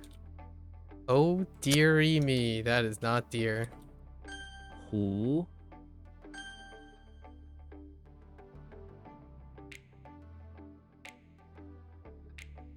伤痕、他的手臂上有一道深深的伤痕，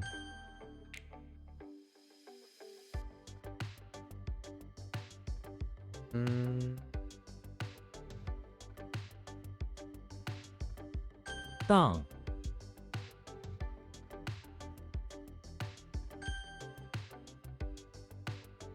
逆、 You handle it like a agreeable cat trying to get out of harm's way any way possible.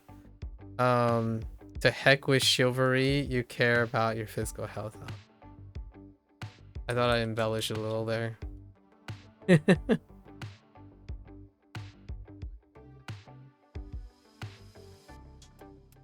垂死、这是一个垂死的国家。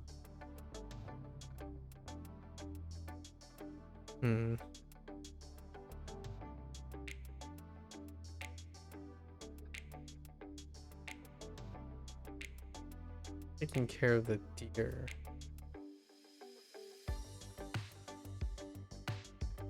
I really thought it was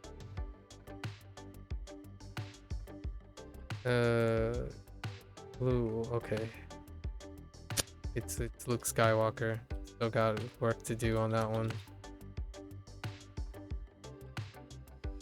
Great embellishment. Thanks. I gotta try, you know? 裂痕、窗户的玻璃出现了裂痕，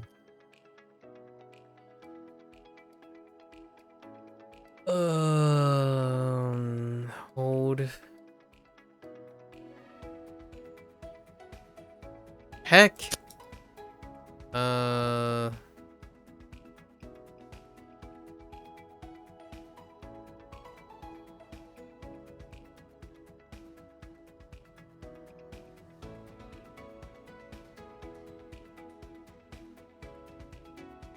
Something about the table. 配、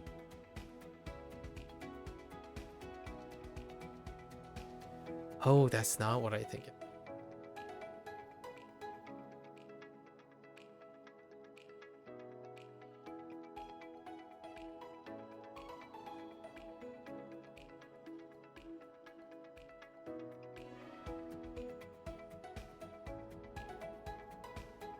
I don't know, where is that coming?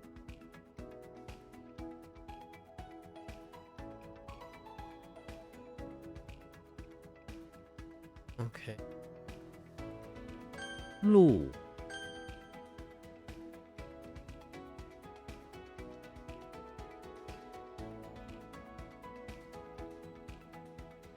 Excuse me?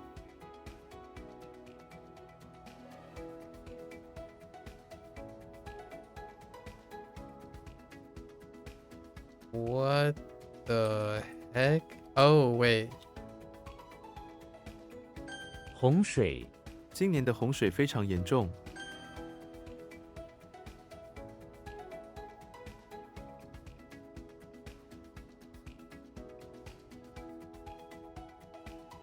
What? Oh.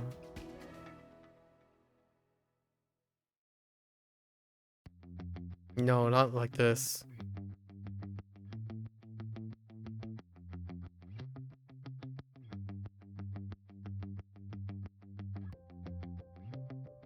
Not like this. So now I can only think of Chu, which that's not true.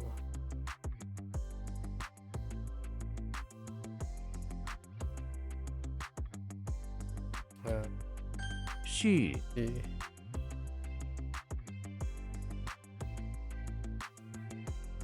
Like taking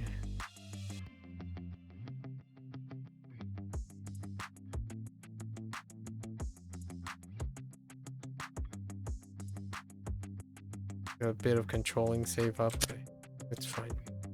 We have to bypass the troubled group for some time.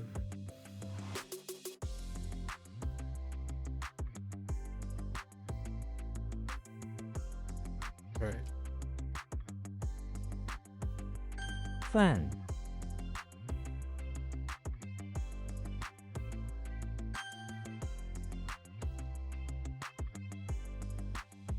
宫廷 这部电影是宫廷剧， Alice, mine too.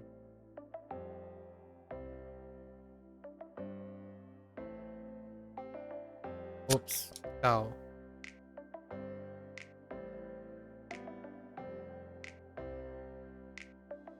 帐篷帐篷里可以容纳4个人， 训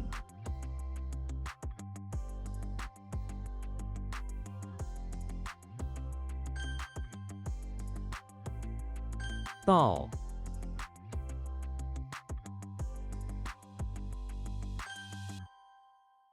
Right, that's fine. 木桩我们用木桩建造了一个小围栏， 催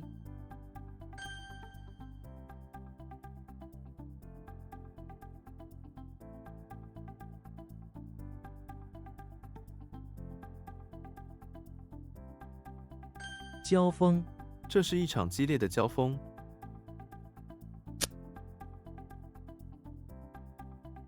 Not really fencing, but clashing, like clashing edges or something like that.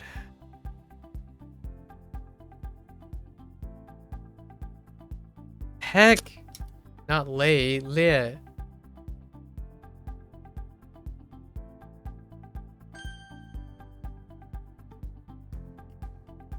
突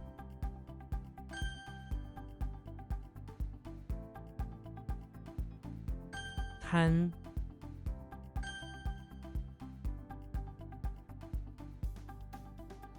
Say what?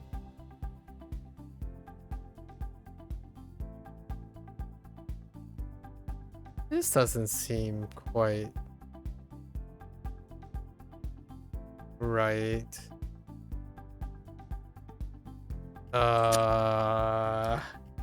That doesn't seem right. Oh, I really thought that was it. I don't know what that is. Huh.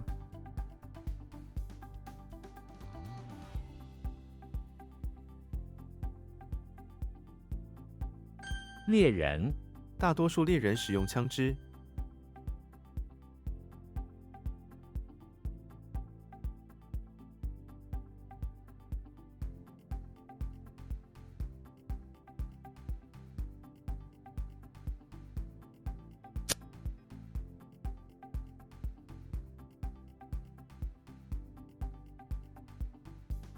Oh, wrong tone.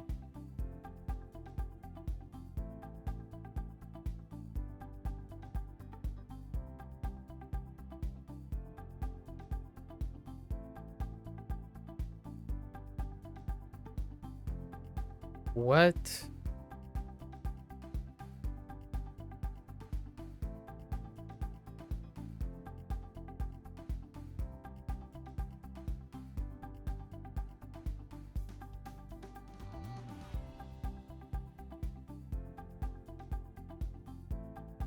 Oh. 拖欠，他拖欠了很多朋友的借款。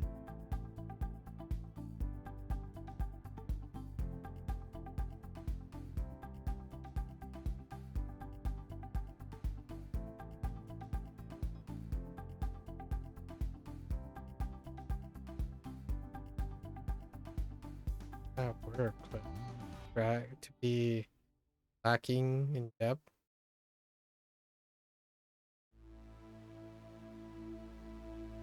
I don't think I'm ever gonna feel right with arrears. 混合，油和水是无法混合的。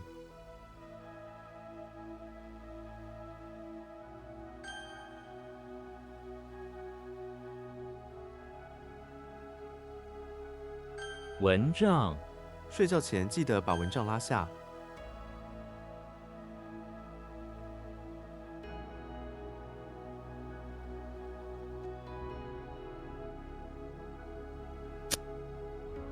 I have no idea. Okay, all right, let's think about this for a moment.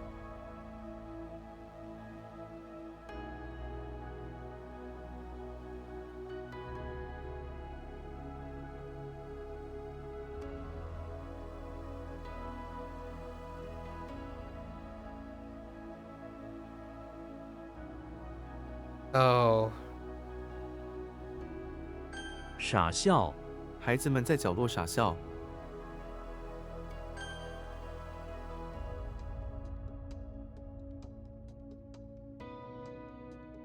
that's what I think it is. So that is something else. Unless it's... Okay.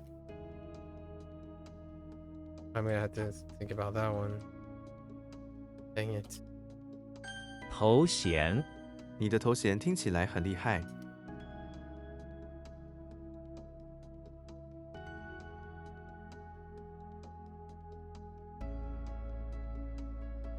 Oh, 伴， that one kind of sucks.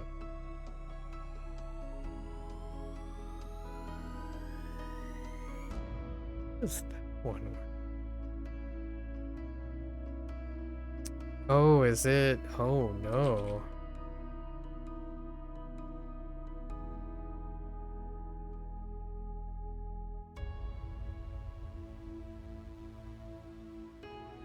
牵扯，这件是牵扯到很多人。 牵扯. It's the leading or involving. Yeah, fine. Wow. 牵扯. "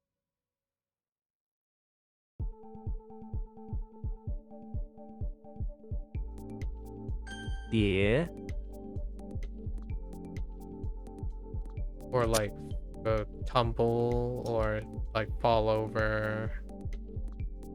But fine. 遥控，这台遥控机器很昂贵。 火炬，火炬在黑暗中燃烧。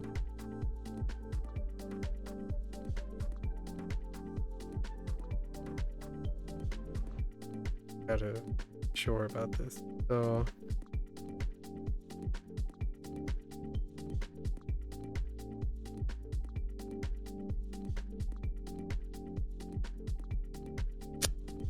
to be in arrears.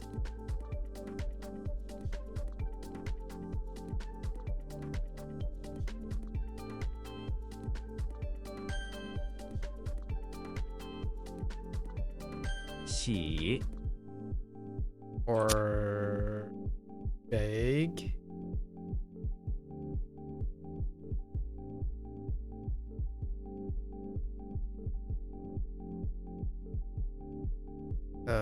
Heck?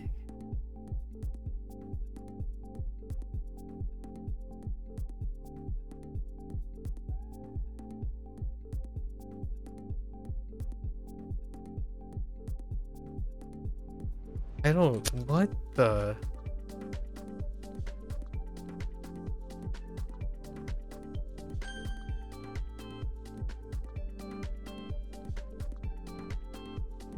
胸罩，这个胸罩的尺寸不太合适。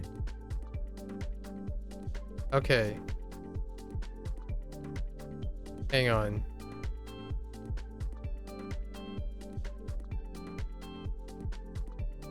Xi, Okay.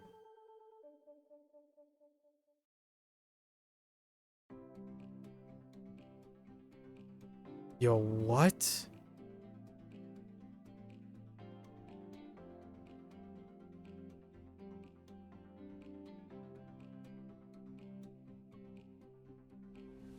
I don't know what that is. Okay, let's think about this. See a scepter. You drop, and then there's a pig.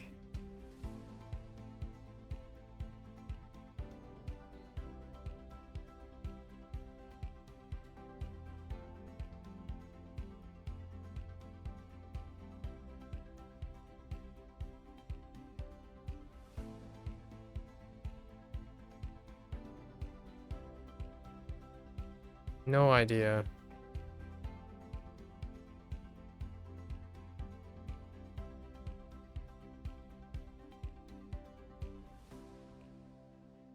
Like, absolutely no clue.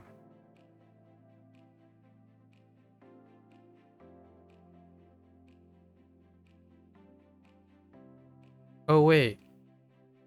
No, I do know what this is. Oh. Oh, no, no, no. Wrong tone.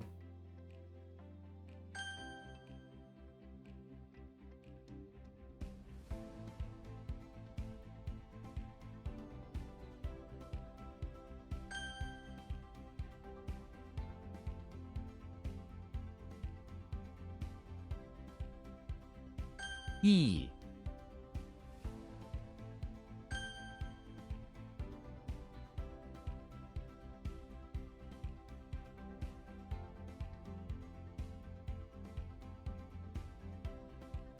红，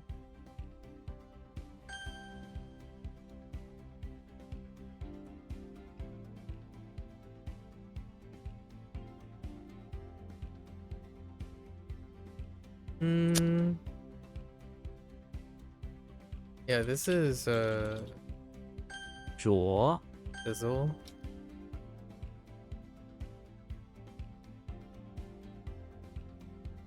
灯笼， 我们在门口挂上灯笼。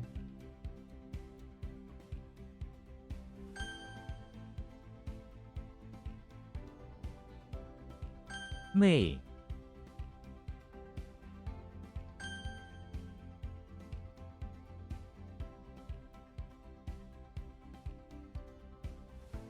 牧场， 牧场上有很多牛。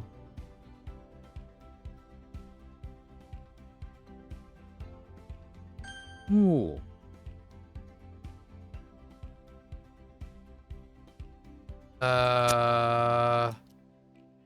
Huh.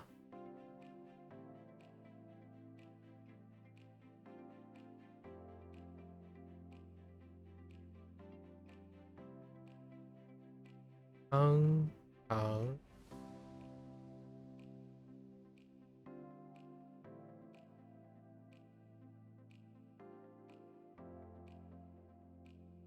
生场主妇。称肠主妇。我吃完这顿饭后称肠主妇。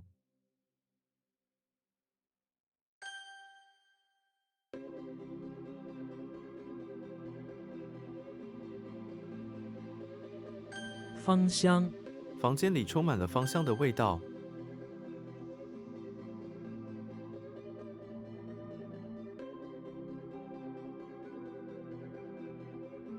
What the？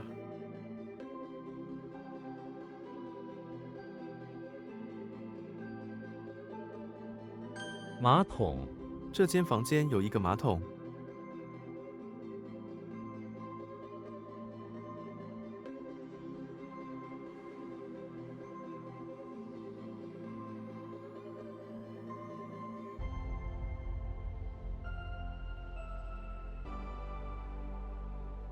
哦，heckin 马桶。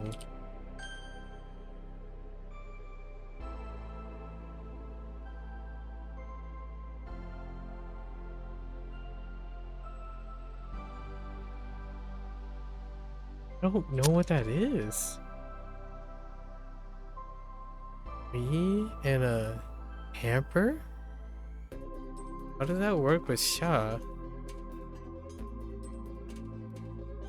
Hmm. Hmm.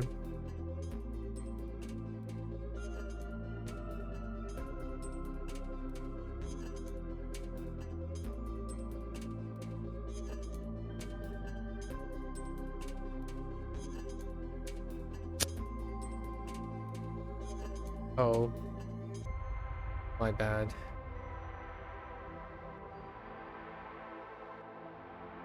Oops. That's my bad too. 口罩。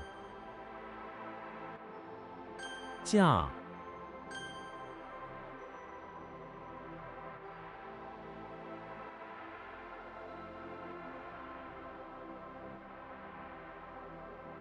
Say what?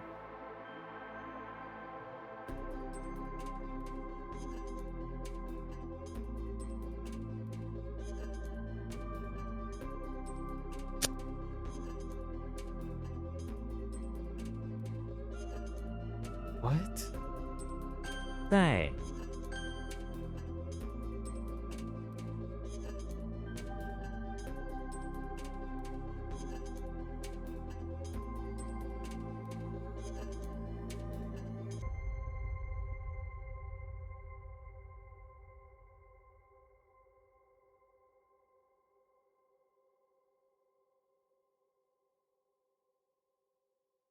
大鱼。大鱼几后？大鱼几后吃？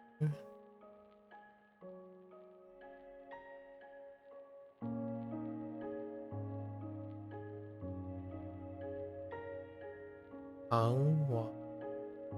糖王的问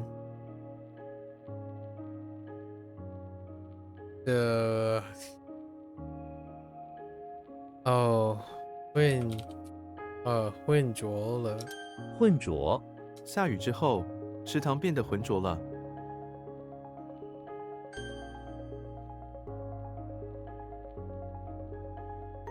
翠绿。她穿着翠绿的长裙。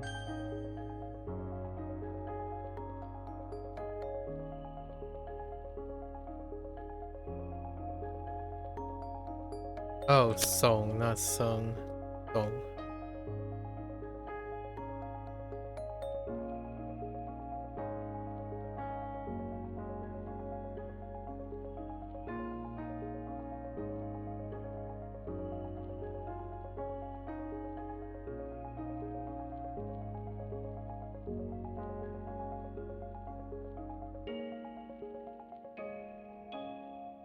Thought this was sunset. Or I was gonna write like dawn, not dawn, dusk. Dusk.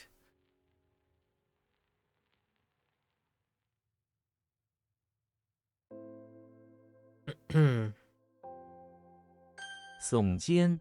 她耸了耸肩，然后继续工作。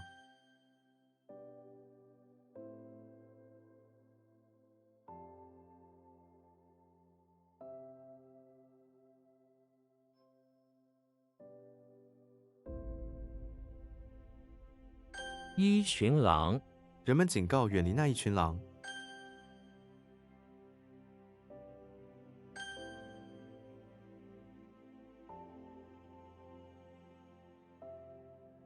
前进，他用前进的态度祷告。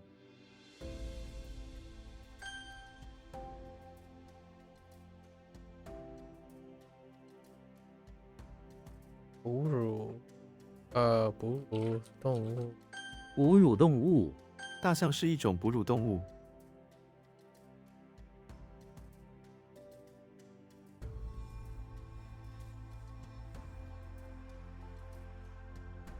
隐蔽，小屋隐蔽在树林的角落。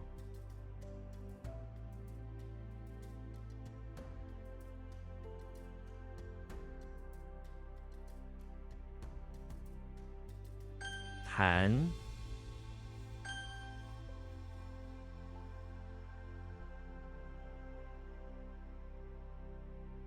I don't.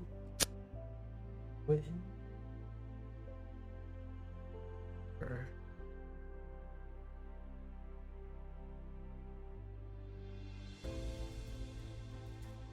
Oh, that's pretty aggravating.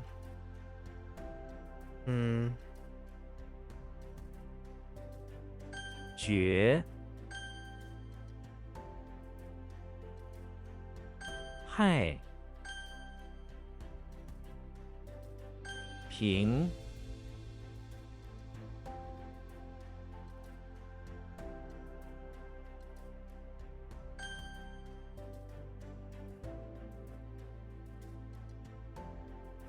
Oh no, that's so. 庸人，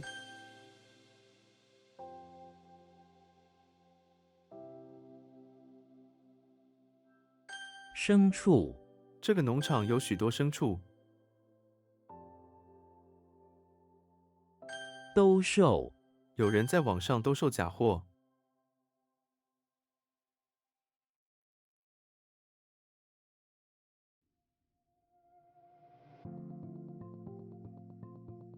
纯粹，我只喝纯粹的水。停，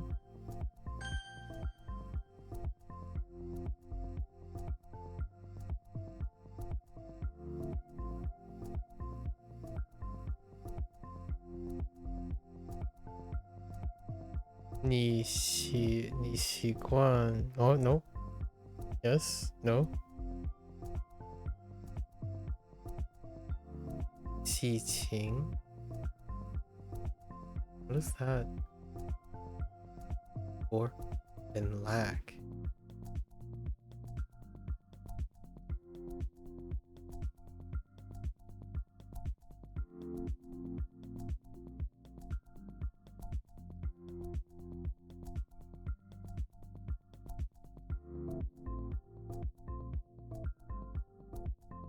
Not that.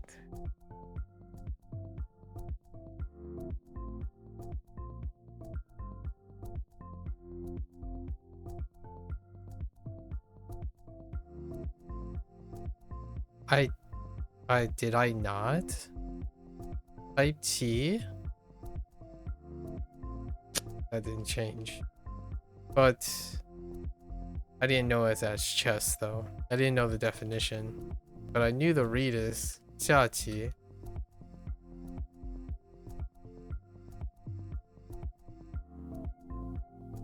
Do I care about chess? I don't really do, honestly. Chess and Go. Maybe we pay less attention. Okay. 孵化，孵化鸡蛋需要保持温度。I'm not concerned about chess. It'll happen if it happens. Whoops. 损，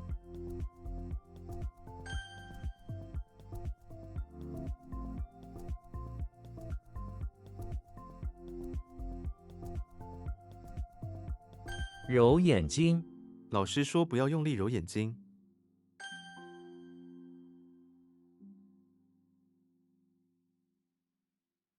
替，早，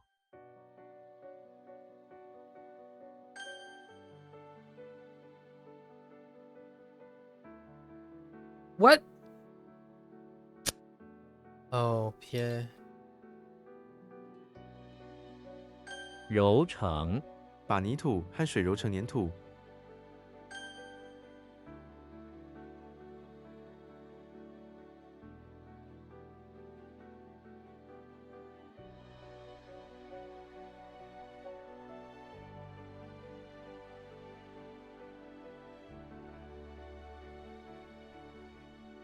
四教，鄙人初学，还望赐教。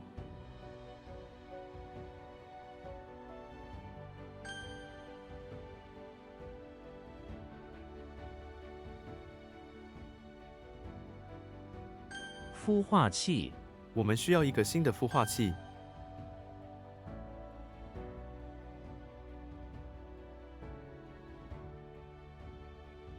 后羿，这些人是古代勇士的后裔。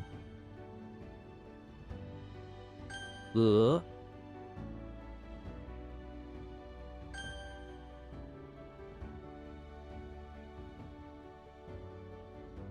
撇，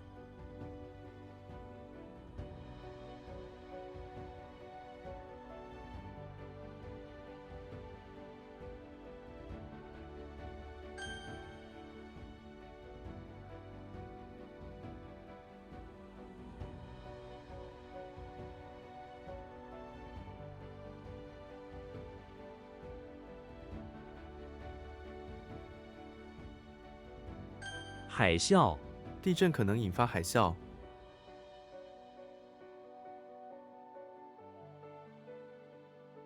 What the 海啸？哦，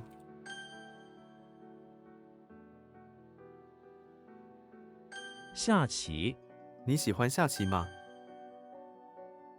keep an eye off.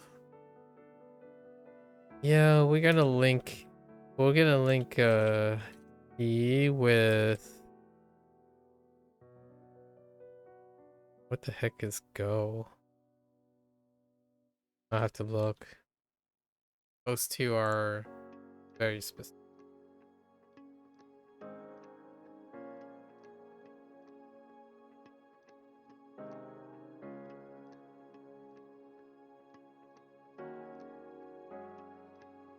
教， Oh, okay.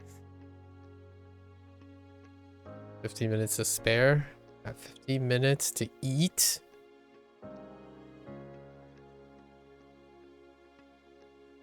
Okay. Less than 50 minutes because we have to go over this. Okay.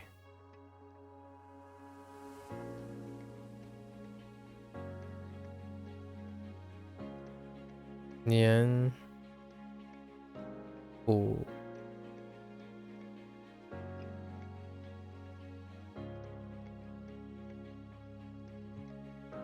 The heck is this stuff?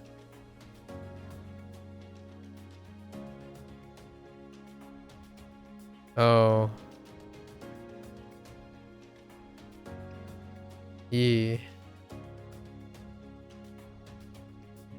Hung.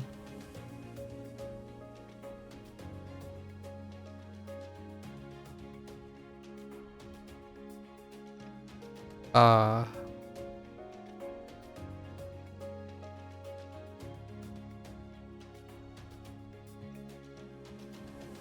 Yo.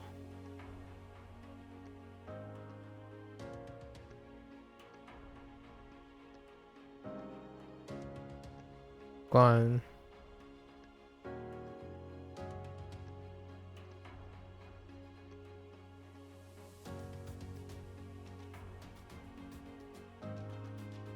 My Jing.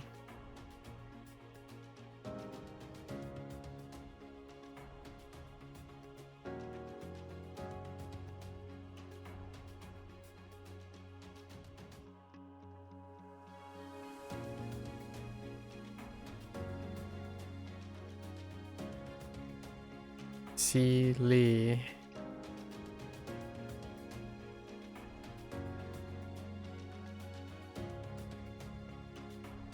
No, not Si Li. Si La.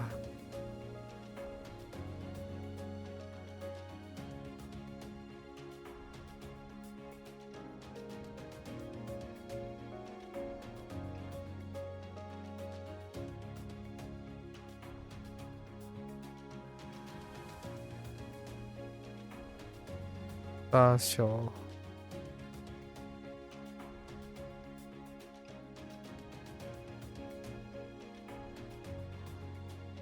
剑兵 Oh, not 边兵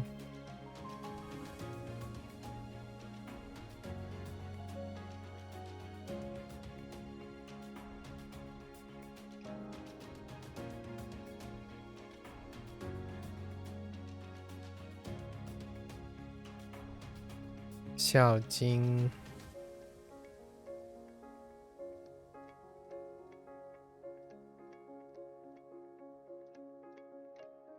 孔雀 Oh man, these ones are so rough. Okay. Here comes the rough ones. 麻雀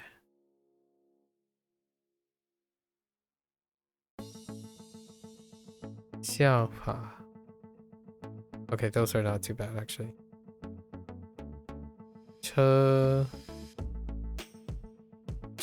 祸 Okay, still not bad. These ones, here we go.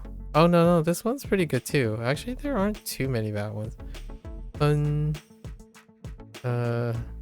as bad as I thought.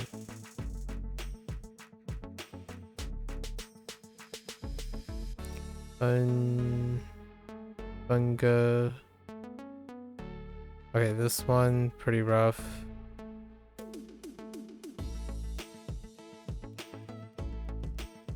Mo Sheng.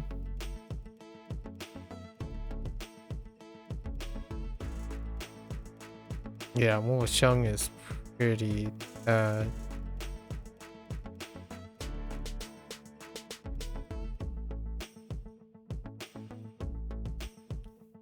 Nian Mai.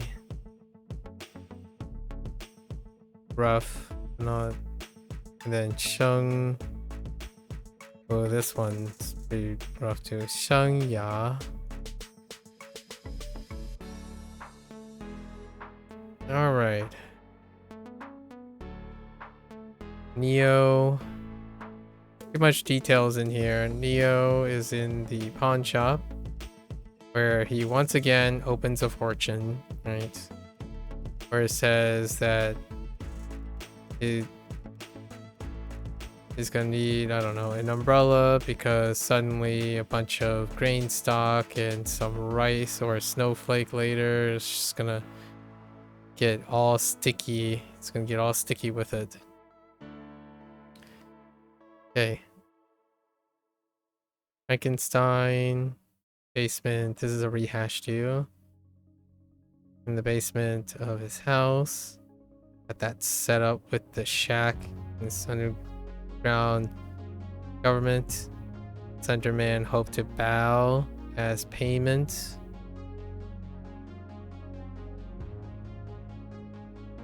Hopefully that's enough. It's not. Okay. Yoshi. Bathroom.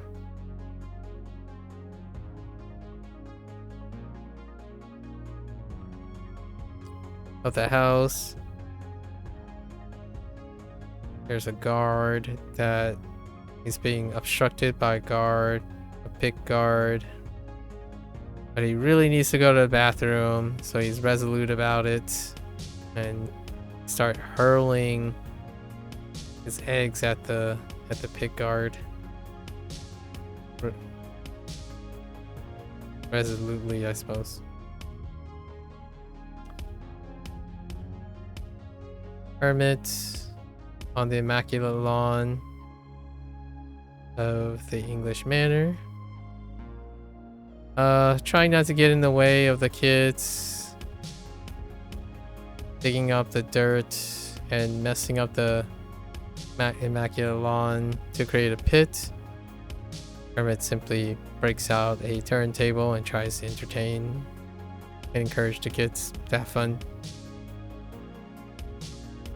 Okay, Bart Simpson, bathroom, auditorium. He is during this evening he He's playing the role of a tyrant of the night. He's practicing raining orders and cracks of his whip on unsuspecting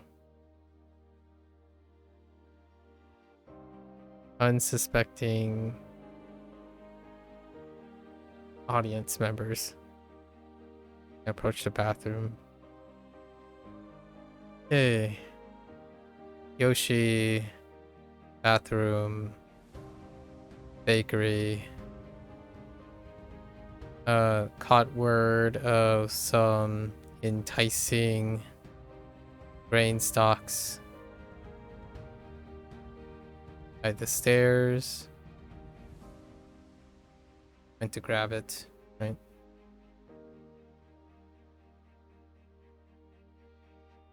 Goofy, bathroom, pawn shop.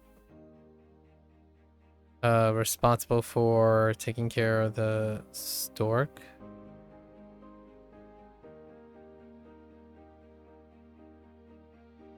Stork's thirsty. He attempts to irrigate some water by sucking it up and then spraying it in the stork's mouth. Alright, we got Ghoul. Simple character, but doesn't look like anything. Cool. Thigh. It was actually part of stocks, which is very peculiar too.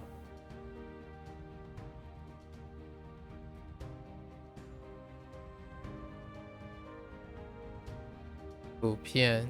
No, Gu Piao.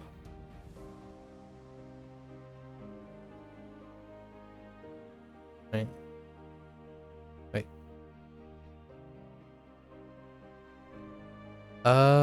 Yeah. Right? Yeah, Gu Piao. Stocks. I have to do something about connecting this to Goofy somehow. And then T.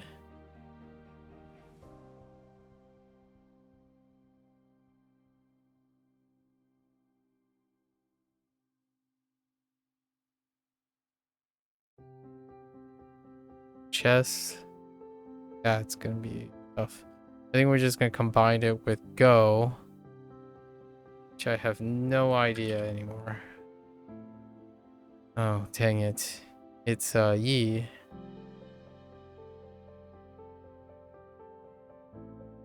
How'd the Yi work? Oh.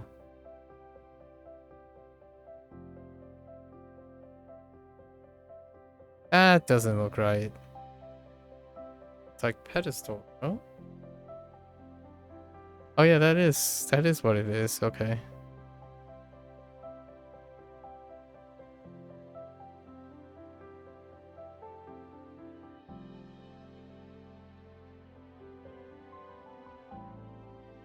Right, leave it up to the two goobers that wouldn't play either of them. So I think that's pretty good. Just two goobers. Kirby's trying to play chess. Yoshi's trying to play Go. They look like each other. I mean, like they look like the characters they represent. Now for Ghoul, let's go look at.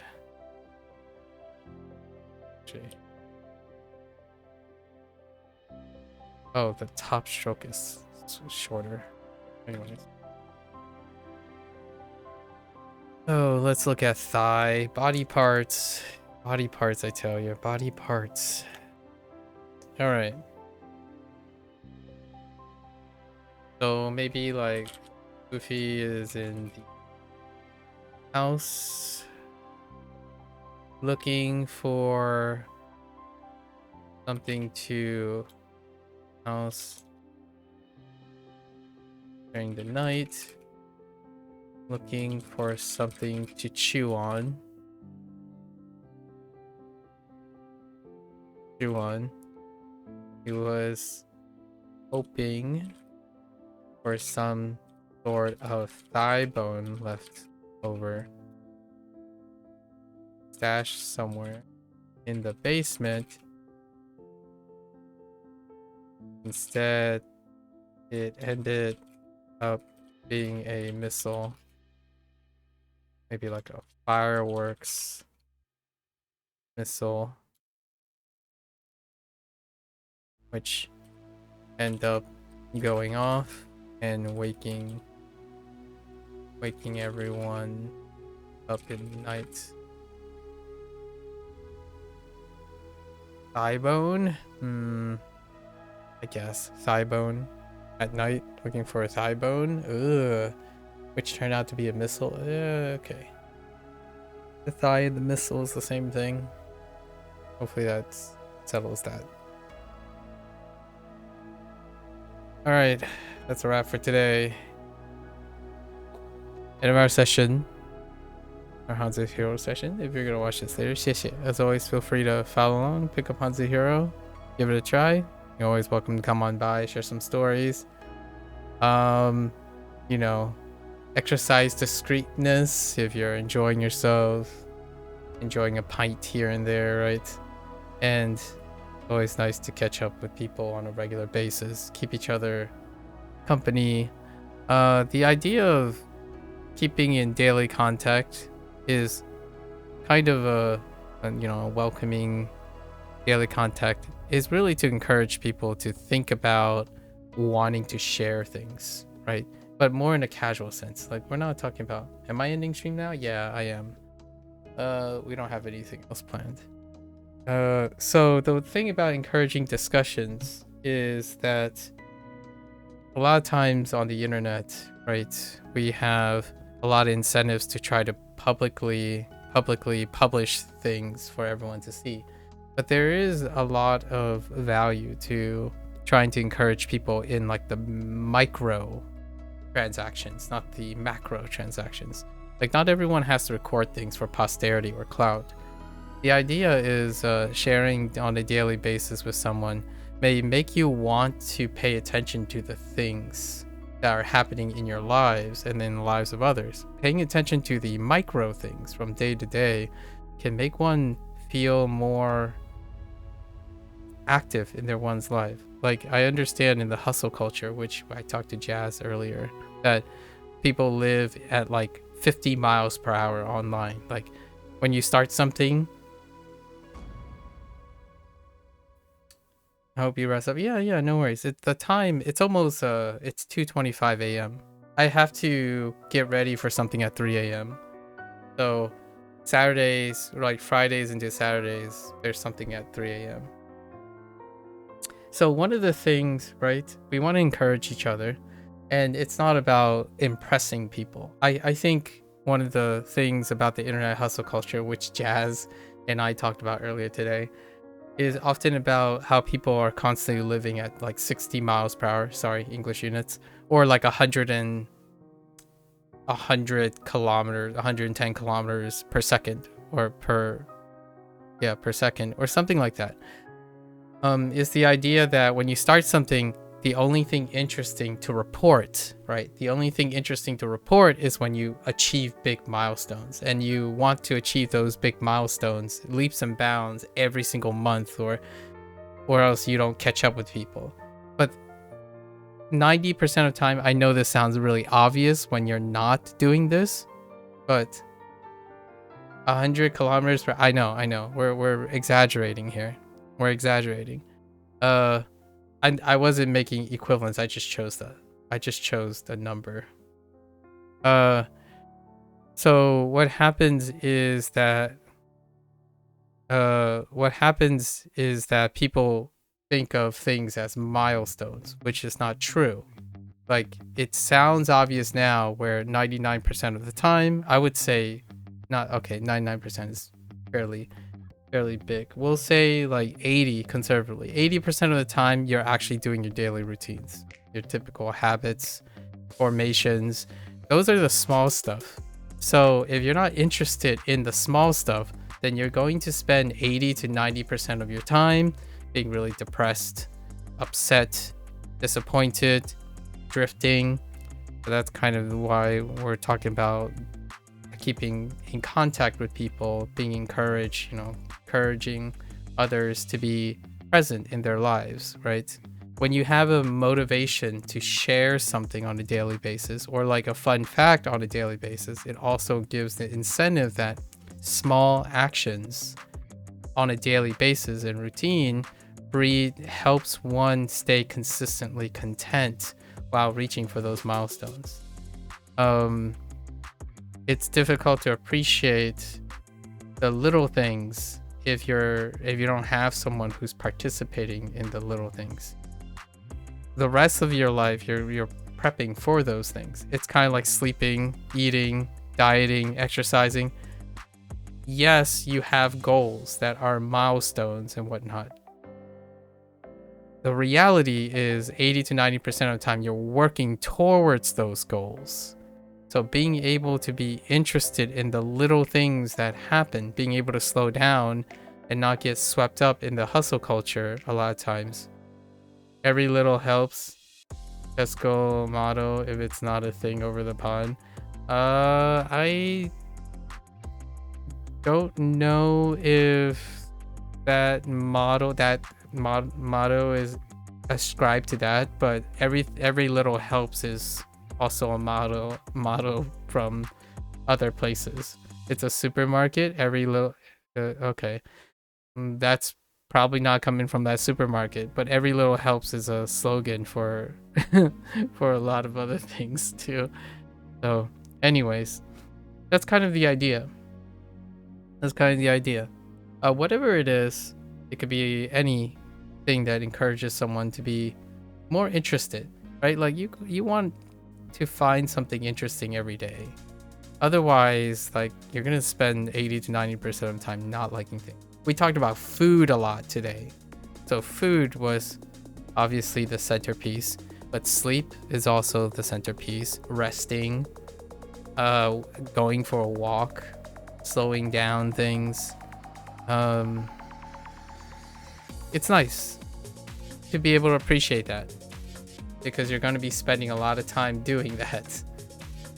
And if you have to spend time waiting and working slowly towards something, you might as well try to enrich that portion of the stuff, like 80% of it, right?